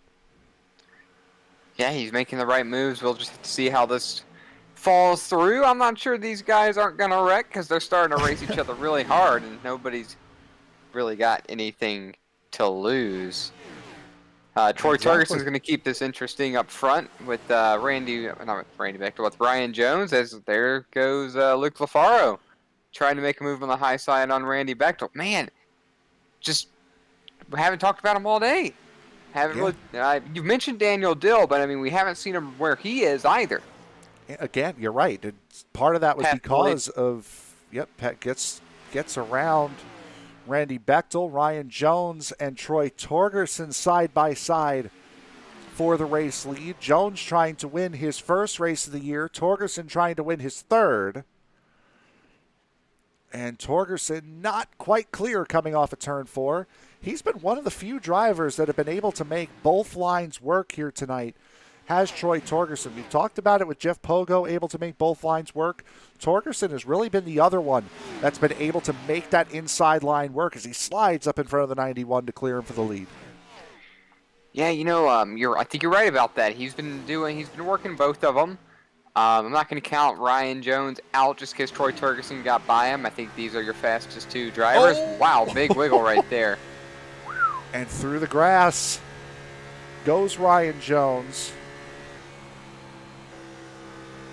As we look off the back of that 98, you see behind him Luke Lafaro and Daniel Dill battling for the 3rd position. I think Bechtel has he's either saving it for the end of the race or he has said, you know what, I think I'm just going to ride tonight. I've got my laps led. I think I've got the most laps led tonight, if I'm honest. Let's just ride. Yeah, nothing wrong with that whatsoever. Got, 34 to go. We'll see how it happens. Again, he's got the big trophy already locked up just by taking the green flag tonight. As Ryan Jones now going under Troy Torgerson for the race lead. Luke Lafaro right there as well in the 20. I'm surprised how well Lafaro has been able to recover from that lap 1 incident. If you remember, he did not have a front end when he came into pit road. After that lap 1 incident, the fact that he is up here is nothing short of a miracle. Yeah, very true. Torgerson in the wall out of 2. And that's this isn't over. Momentum. Yeah, this is not over between these top 4 here. This is the top 6. All right here on your screen. Battling for the race win at this point. Zach Calloway, 3.5 seconds back in the 7th position. Jared Hagedorn, another second off of him, running in the 8th spot, the last car on the lead lap. There you see right at the very top of your screen, there is Calloway. So there is the gap. Everybody else a lap or more down to the guys that you're currently seeing. It's so exciting. I just kind of want to sit here and watch it exactly. and not talk about it. It's mesmerizing with how good these guys have been all race long. As Lafaro takes a peek to the outside, doesn't quite have the run of pace to catch up to Ryan Jones, as Jones is really putting the pressure on the 98, trying to make Torgerson run those tires a lot harder than he wants to. Jones going to fake to the inside, fake to the outside, goes to the inside coming off the corner. Torgerson leads that lap by about a half a car length, but the 91 has the momentum, takes that wide arch going into turn 1. Might clear him coming off of 2. Torgerson gets the run off.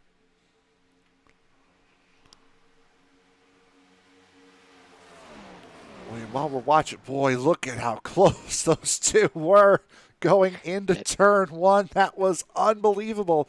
And Daniel Dill works his way up into third behind them. Yeah, there's a great battle for the lead. There's a good battle for third back there. Ryan Jones is not going to give this one up. Be careful there, gents. He's not going to give this up. He can taste the potential victory. He's going to fight tooth and nail for this. Just because you're not on my inside doesn't mean I can't pinch you. And he certainly is. Gives him a little bit more room through 3 and 4, and that's what's going to allow Torgerson to clear Ryan Jones back. As you see, just behind them, Randy Bechtel. That damage on Luke Lafaro might be playing a little bit of a factor here for that 20. As he's gotten passed by Daniel Dill, he's now gotten passed by Randy Bechtel. Justin Winters shouldn't be that far off in the 52, as this is a 4-car battle for the third position. Nice to see Daniel Dill up here as well, as boy, Winters really pushes up the racetrack. Ooh, boy. That was close. It absolutely was. And now Bechtel will move around Daniel Dill into the third position. I mean, talk about those two leaders, though. Let's go back to them. Think about how good they are both driving to stay this close. One slip from either of them, and the gap is huge, and they're driving this close together. Yep. Crazy. Impressive. One slip from either one of them with how close they've been racing means they're both done. I mean, that's... And look at, there's Jones again. Now Jones on the outside has that preferred lane on the outside. Well, really can't even say that because Torgerson's been making moves all over the place. Gets the run, is able to edge that 98 out a little bit, and is going to be able to make the pass through 3 and 4. Just over 25 laps to go here in this race. 26 to go. Ryan Jones back out front. Just a lot of action. Absolutely, and it's, again, this is the action that we have seen all season long out of this series. As Jones starting to open up a little bit of a gap, 0.3 of a second, back to Troy Torgerson and gaining ever so slightly. The guys behind these two have sorted themselves out into a position to where they pretty much are where they are. Winters has gotten around Daniel Dill to take over the 4th spot. Dill back to 5th, Lafaro in 6th. Callaway 5 seconds off of the top 6, being hunted down by Jared Hagedorn, as both of them are in the wall through 3 and 4. I mean, things are starting to really heat up now. There's not going to be any give or take. Again, no one cares. Exactly. It's the end of the season. Ryan Jones. I mean, they do care, and that's half the problem. Yeah. But what I mean is, rough up your race fans. Just don't rough up your teammate, I guess. But that's what I'm expecting to see. We're going to see some really tough racing, as I think you mentioned a moments ago. Randy Bechtel starting to put down some pretty good laps here. Quite a bit faster than the top 2, so he might come into play now. This is the battle for the race lead on the screen right now. Ryan Jones, Troy Torgerson, Randy Bechtel, just as they were after the first round of green flag pit stops here tonight. This is There are no more pit stops scheduled. This is you got what you got at this point. Looking now, Bechtel looking for his 4th race win of the season, his 3rd in a row to close this season out. Torgerson looking for his 3rd win. Ryan Jones looking for his 1st. And what a time he would pick to get it.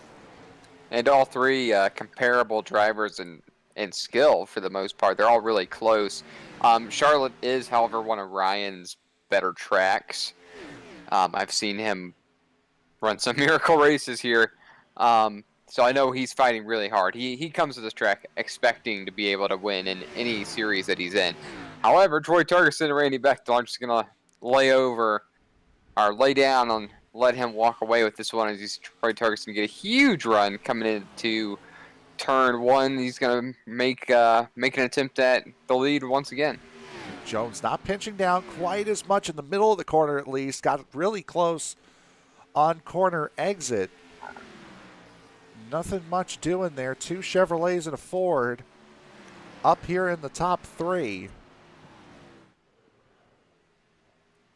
As Jones, after that move coming out of turn 2, actually starting to pull away from Torgerson. Torgerson's certainly going to be looking forward, but he can't ignore behind him because Bechtel is right there. And we saw what happened before caution number 3 on the night. It was essentially a carbon copy of what we're seeing now. Torgerson made a move on the inside, and Bechtel was able to go around him on the outside before the caution came out. So I'm sure Torgerson's going to be thinking about that as well.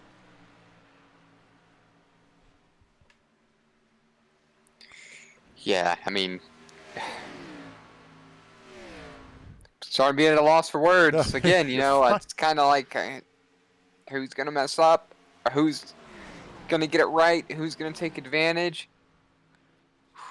We're watching, again, this is the battle for the race lead. 17 laps left, not just in this race, but in Season 5. As we come down to the very end of what has been an absolutely phenomenal season for the USRA Cup Series season.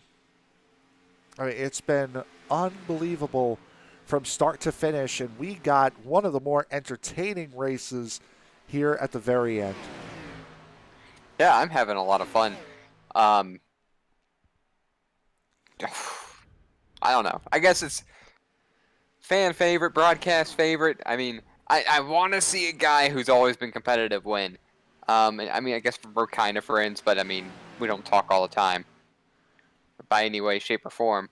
I just Randy Bechtel and Troy Torgerson. I mean, you got the champion, you got a guy with 3 wins, and you got another guy who fights his heart out week in and week out, and something happens, and he's just not able to close the door. So, I mean, it's kind of hard not to be a fan and root for the guy who's always so close, but yet so far.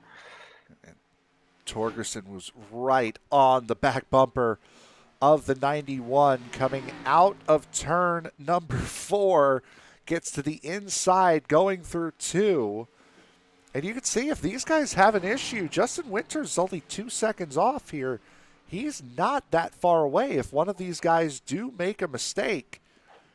And Jones, right now, showing the way, might be holding these guys up, but we've seen all race long, he is a terrific defender of position. Man, he's got no choice. He's trying to win a race. Exactly. If there's gonna be car contact, it's gonna be trying to get around Ryan. This is his best opportunity to win a race. He's leading with 14 coming to 13 to go. I don't know if he's been this close before this season. He's been up front, but not this close. He's not going to lay down. No, he's had a couple of podium finishes, but it's been podium finishes where he's been about 4 or 5 seconds off the drivers in front of him. As Torgerson really now trying to work that outside line, trying to get that run. And you can see there's virtually no distance between those two heading into turn 3. Torgerson looks to the inside. Jones has enough momentum to try to cut the move off, does successfully, and So now I mean, Torgerson's got to reset. the question becomes: will Turgeson move him? That's That's the question. I would like to think I've got 3 wins. I'm not going to move my fellow competitor, but true. he's got nothing to lose. You're right. He's got nothing to lose, nothing to gain, really, again, by... He doesn't. Yeah, by not moving him or by not winning, I mean, you think, well, he's got nothing to lose by moving him. There's a He can gap, win a race. there's a And he gap of doesn't. only... Go ahead. I was gonna say, and they don't have to race next week. Exactly. And I mean, there's only a gap of 1 point between second and third, and there's 40 points between the two drivers that are in second and third. So you're not going to gain anything. Nope. As we come I mean, down to bragging 10 rights, to go. but- Well, yes, obviously bragging rights as we come down to 10 laps to go. And this is the closest battle on track right now, too. Yes, it By is. the way, I mean, 4th and 5th are separated by about a half a tenth. I mean, close-ish, but the entertaining is right up here, up front, which is what you want to see. This is so cool for a finale. You got 3 guys all really close to each other. The top 2 have been back and forth, back and forth, back and forth. Advantage still Ryan Jones a little bit. Just great. My I'm question glad would I'm be how hard is Torgerson actually pushing that car?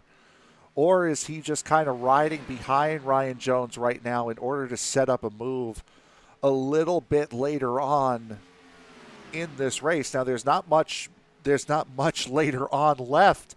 We're coming through 3 and 4 right now, coming to 8 laps to go. Could he be saving those tires a little bit behind Jones, waiting to make that move and try to strike? Just can't quite get the nose under there, going out of the quad oval and into 1. We'll find out, but I don't think at this point, the way they've been racing each other, that he's really saved that much tire.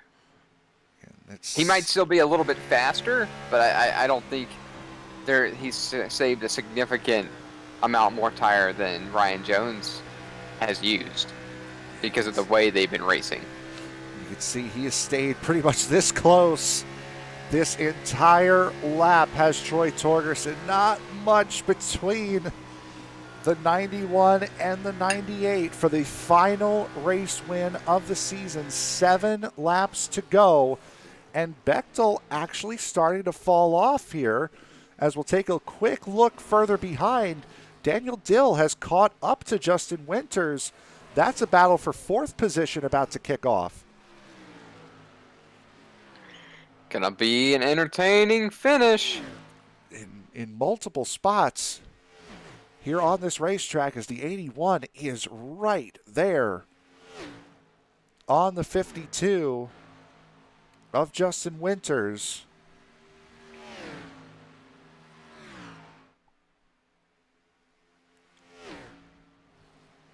So we'll go back up to the front trio.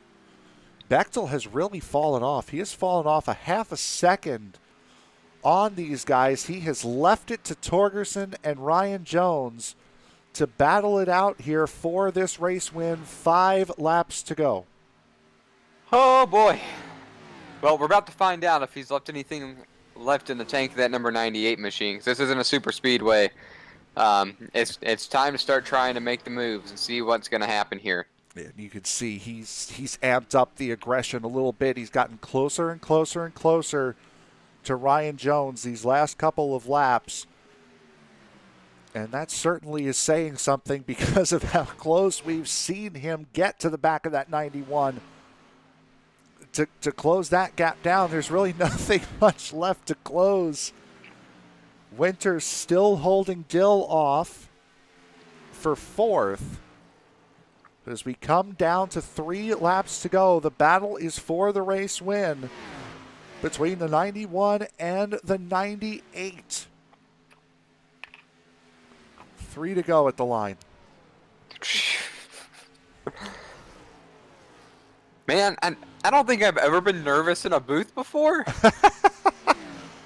Just, I mean, nervous for not wanting a caution right now. That's pretty much the only thing I would be nervous about, at least from Jones's seat. Of course, there's plenty behind, but Torgerson really has not put on a threatening attack in quite some time. 2 laps to go. Winters and Dill side by side for the 4th position. Yeah, now you're at 2 laps to go. Now the nerves set in. Oh my god, I might win this race. Oh shit! Below the corner. Oh, excuse me. I'm sorry. Below the corner. That's what I would do. That's exactly what I do. Ryan Jones, right in the middle of the racetrack, coming down to the bottom. It has been these two for the last 30 laps as the white flag is displayed. Lap traffic might just be out of reach here. Torgerson is going to need to make a move, and he is going to need to make it now. Pushes up wide coming out of turn 2. He's a half a second behind Ryan Jones, who comes through turns 3 and 4. Hasn't won a race all season. Picked a great time to do it at the death. Ryan Jones wins the Canterbury Thunder Under the Lights 250 at Charlotte Motor Speedway. Wow.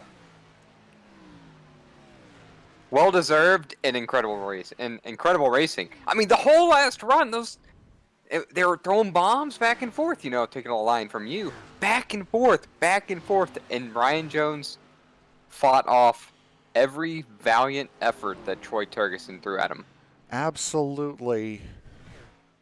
Had a fantastic race. But the man of the hour, of course, Ryan Jones wins the battle.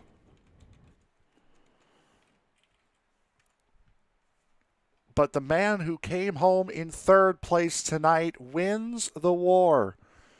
Randy Bechtel, the champion of Season 5 for the USRA Cup Series. Unbelievable run all season long for Randy Bechtel, and he will be the first one that gets an interview here tonight. And certainly well deserved.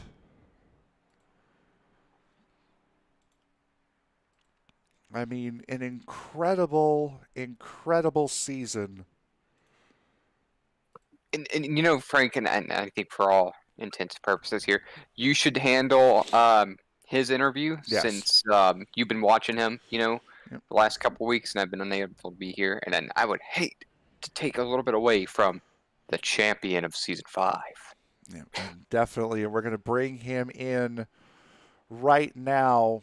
As we had said, the 3rd place finisher in the battle here at Charlotte, but the champion for the season, the winner of the war, Randy Bechtel. What a year. I'm pretty sure it was a pretty relaxed race for you, seeing the turnout, knowing that all you had to do was take the green flag here tonight and you were going to be champion. Congratulations on a well-earned title. Thank you. It was a fun season overall. The race went pretty good too. Led in early, and yeah, I thought I had something for those two at the end, but that dirty air just isn't very good. Now, before we look back at the season, let's tackle this race. One of the things that iRacing had put in with this most recent update, not just the one today, but the big one on Tuesday, was something that made multi-groove racing a little bit more possible. We saw it a lot up here in the booth, a lot of side-by-side action all throughout the racetrack, guys staying side by side for seemingly laps on end. Did it feel any different in the race car as compared to what you would normally see here at Charlotte?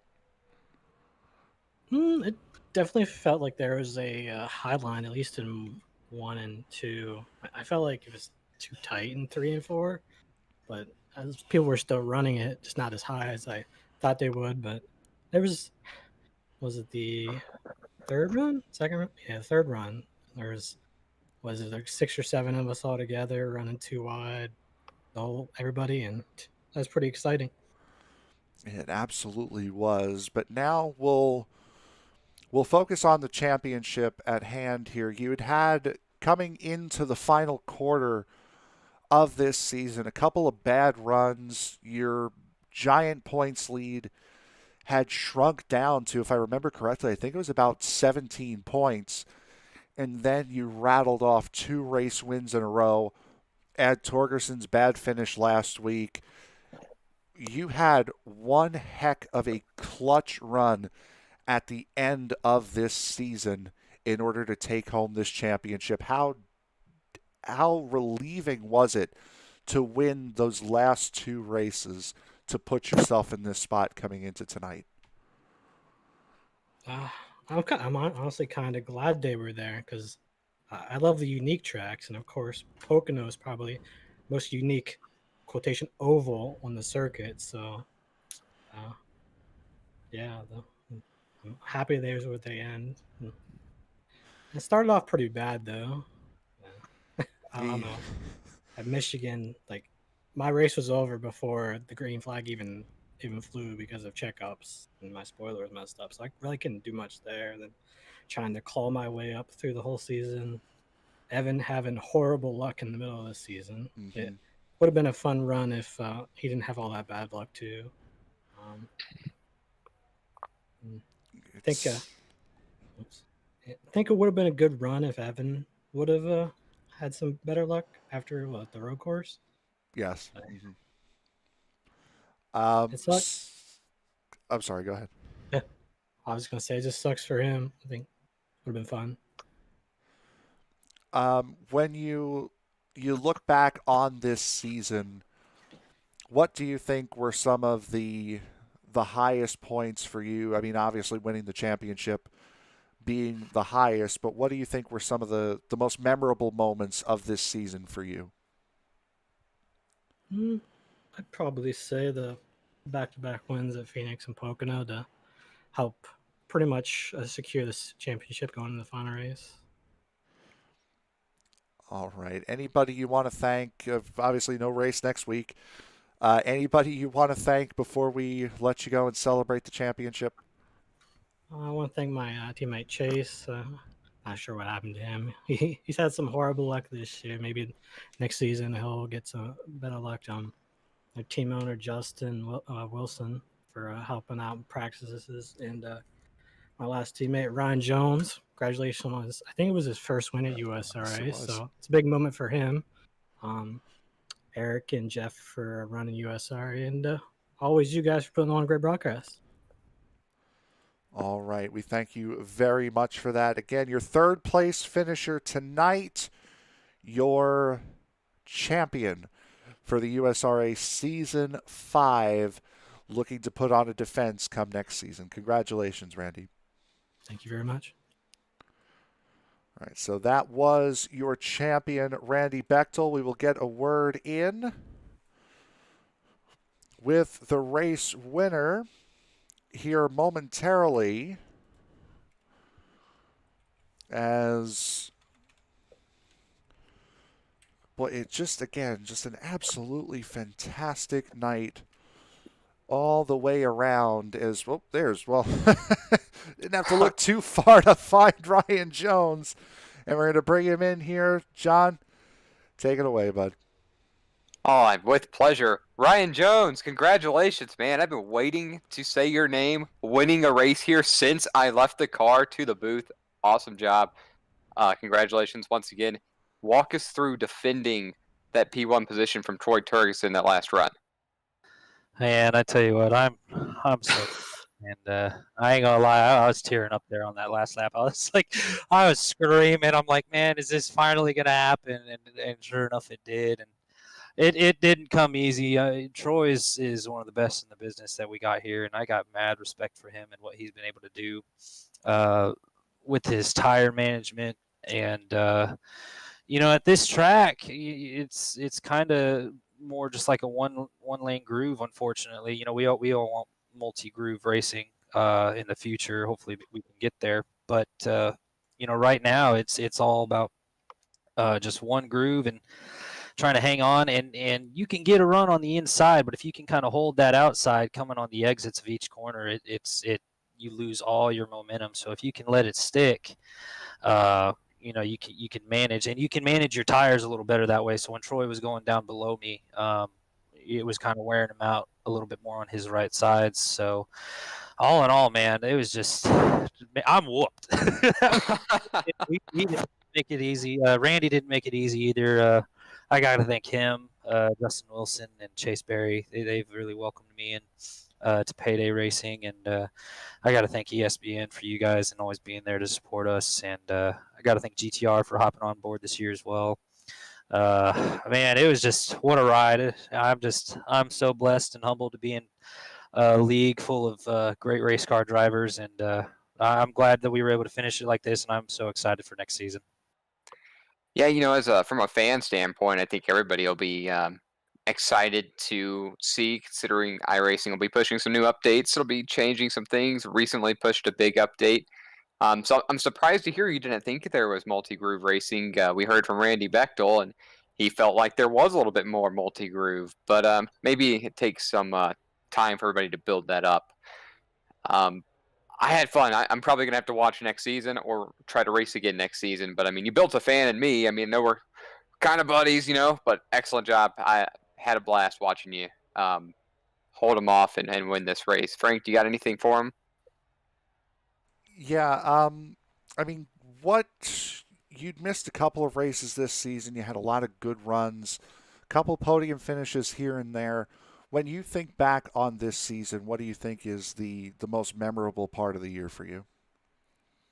Oh, definitely tonight. This puts the icing on the cupcake for me, and I love Charlotte. It's always been one of my favorite tracks, and as Jonathan was saying, I did want to point out real quick. Yeah, there is kind of somewhat of a multi groove, but if you block kind of like the whole track, it kind of just that's where it kind of cuts down into one.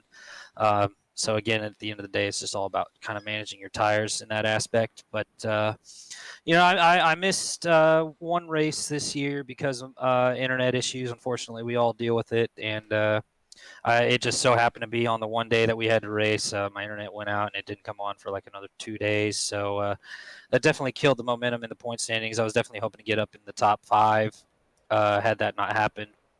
And rough start to the season too. Getting involved in some accidents on the last lap of the first two races, but at the end of the day, it's racing, and I just can't say enough for the guys in this league. I mean, I'm so humbled. We're all good race car drivers, man. Each and every one of us, I think, could have an opportunity in a real car if it wasn't so financially tough in the real world. But we're all happy to have iRacing, and I'm all happy. I'm just so happy to have these group of guys and for them allowing me to race with them.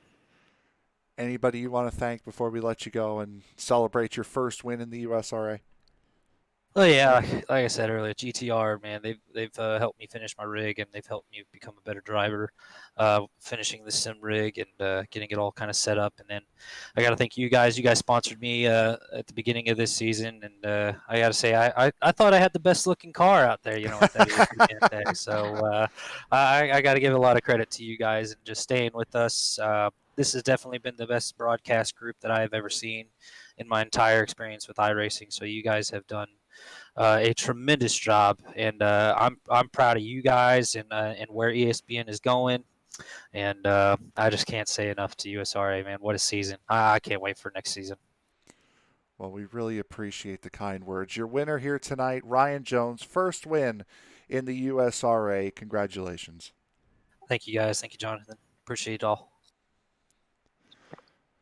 All right, so that is your winner here tonight. Next, we will go to our second place finisher, Troy Torgerson, and I believe, John, I will let you handle this one as well, as we're about to because we do have one more after this one. So let's get to Troy here.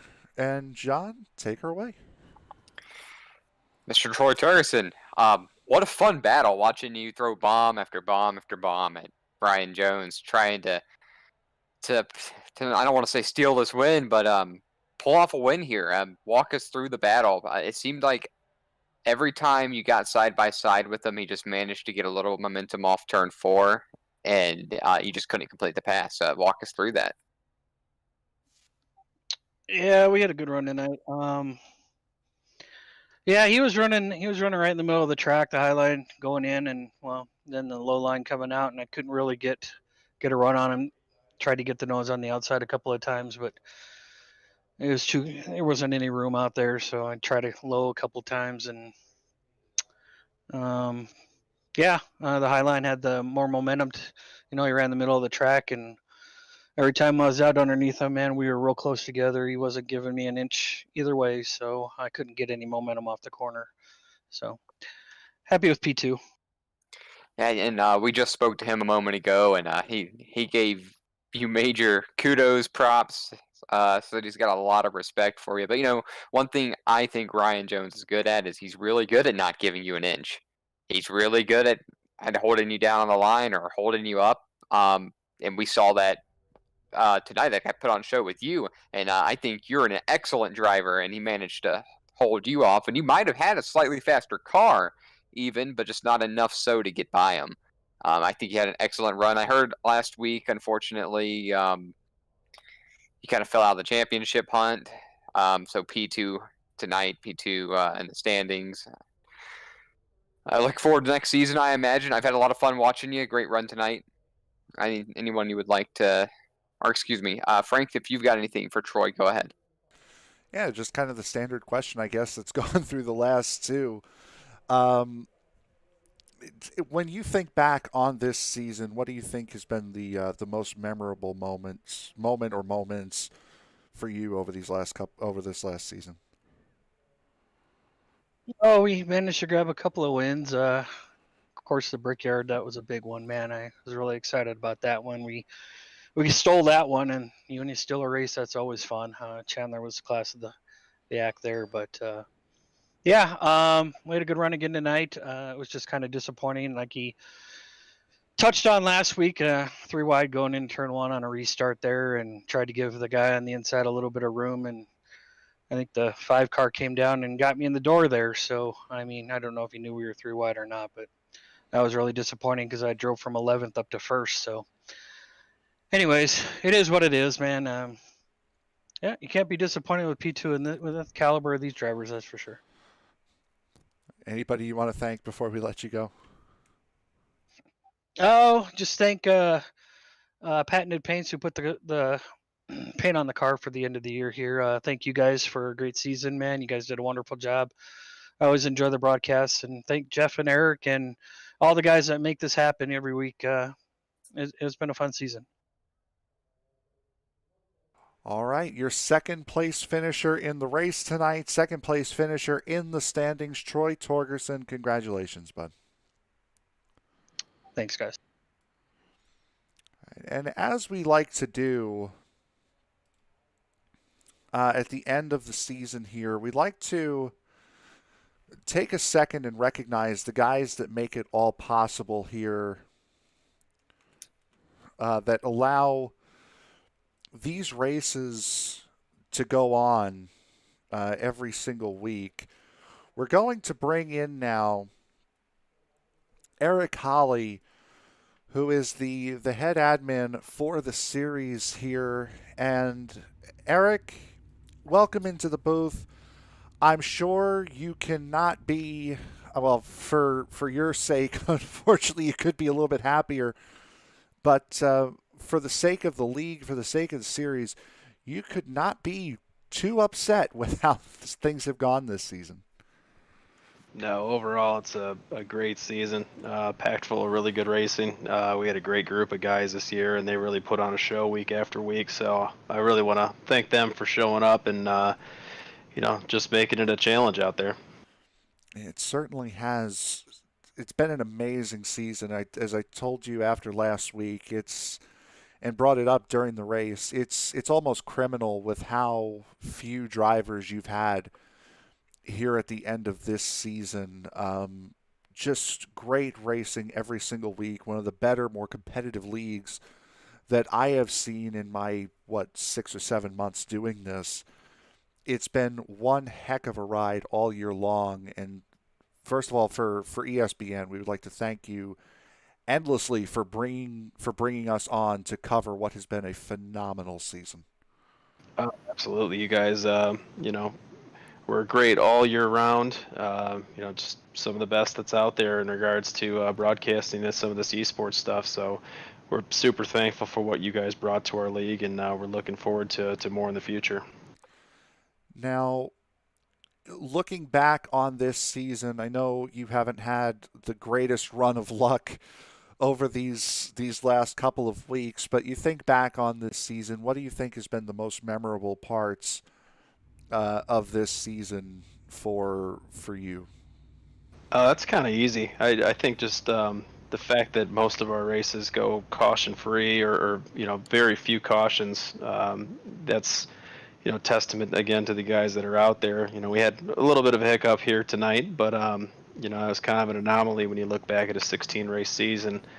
And that's people know how to use give and take out there, and pick their points, and don't drive over their heads. And it was just a good season in that regard. And also, something that was really cool is seeing a different winner. Basically, through the first 10 or 11 weeks, there was somebody new winning every single week. And that's really what we want. We want everybody to be out there and be competitive and have a chance, at bringing home a trophy at the end of the race. And put on a great competitive season. You guys absolutely did. We're going to take this time now. We're going to give you the floor here completely and just thank who you need to thank, promote what you need to promote. Again, we hope we'll be back next season. Cannot wait for next season if we are. But Eric, right now, the floor is yours. Thanks again, Frank. Yeah, we're excited. This is a league where we try to mix it up and keep things different season after season. I think we're all itching to kind of get out of the cup car for maybe a turn here, and don't really know exactly what we're going to do. We were kind of set on trucks, but there's also some talk of Xfinity. So one thing that we like to do as a group is bring everybody in. Jeff and I, we just do the work on the back end, but really this is a league full of drivers where we value their input. And, we let them vote on the tracks every year. Or actually, we started it this year, but we're going to continue that moving forward. And even with decisions on how points are done, different fuel strategies, things like that, we like to get their input because really they're the ones putting the show on out there, and it's the things that are affecting them. So we'll continue to do that. We do an open forum after every season, which the guys are down there waiting right now, which we'll do that. Yeah, looking forward to another season with you guys. I think that's the plan. And obviously we'll have to get with each other sometime here in the off season and line all that up. But you guys did incredible work for us. So we'll be happy to have you guys back next year. All right, we thank you very much. Cannot wait to be back. I don't think this is going to be a difficult negotiation from our end, honestly. It's been one hell of a season, and we would be more than excited to be back next year with the racing you guys have provided us. Any last thanks you want to give before we put a bow on this season? Yeah, I want to again thank all the drivers that showed up. We're constantly trying to build this league up. It's difficult. There's a lot of competition out there, and we just try to do different things. And those guys showing up every week. There's guys that have been here for 6 years now, and it means a lot to have them out there racing with us every week. So we'll try to continue that and hope they all come back next year. Got to thank you guys. Phenomenal job again. I know we've kind of touted you here, but this has been a great experience for us. And Sim Speed Shop too. They've kind of been a long-term sponsor for us. If you haven't checked out their gear, head over to simspeedshop.com. They have amazing sim racing equipment. ESPN, the whole family over there. I got to thank Jeff Pogo too for helping me run this monster, and looking forward to kicking things off next year. And again, we cannot wait for it. Hopefully, we're getting. You guys are getting what you deserve, which is between 30 and 35 car fields. It's been absolutely fantastic. You guys should be a lot bigger than what you guys are at this stage. So that is Eric Holly. Again, thank you for bringing us on, and thank you for one hell of a season. Thank you, guys. All right, so that is Eric Holly, the head admin for the USRA. And John, you started the season in the car. You came up here, completely different perspective. You're one of the very unique people that we can talk to here as far as you got the perspective of racing with these guys both in the car and watching them. What were the most memorable parts for you this season? Memorable in a good way for me, or a bad way? Well, I guess so. Driving wise, the memorable part was I'm not as good as I thought I was. I get reminded of that routinely. And I mean, I'm not bad. Like, these guys are just really, really fast, and they will make you better. Though you will get better if you continuously run with these guys. And if I would have ran out the season and continued to run with these guys and committed to a little more practice time, I would have improved. Coming up to the booth, now I'm just you get to watch it, and you get to see it. I get to talk about things from my perspective. Unfortunately, I didn't race with these guys enough to be able to tell you tendencies. Obviously, I know Ryan Jones's tendencies, but we've raced together in this league. We've raced together in another league. We're kind of acquaintances, I guess. Met a couple times in the IRL side of things, but I didn't get to learn how all these other guys drove. From the in-car perspective. I mean, we see it from from up here in the booth, but it's different. You remember it a lot more when you're actively racing those competitors. I honestly, I think this is the most memorable night, not just because Ryan Jones won. This was my favorite race. I was joking about, oh man, championship secured. This race was awesome. This was a really, really cool race. And it showcases this league well. I mean, they need a highlight video, and it needs to come from this race, honestly. Hey, join this league for this kind of recruiting. You see the side-by-side action for the lead, for third, 5 cars racing for first, and these guys can handle that. Just excellent. It has been an absolutely amazing season, but it is time to put a bow on this season, and all good things must come to an end at some point, and it's about time that we start bringing this season to an end here as Ryan Jones takes his first win of the season in the final race of the season. Troy Torgerson and Randy Bechtel, you heard from them. Torgerson coming home second. Bechtel, the champion, just by starting this race tonight. Bechtel taking home his first championship in the USRA Series. Justin Winters and Daniel Dill with his best finish. I believe it was his best finish ever since the season opener at Michigan, finishing in 5th. Luke LaFaro, Zach Calloway, Jared Hagedorn, Larry Poling, and Mike Mock rounding out the top 10. Jared Hagedorn, the last car to finish on the lead lap.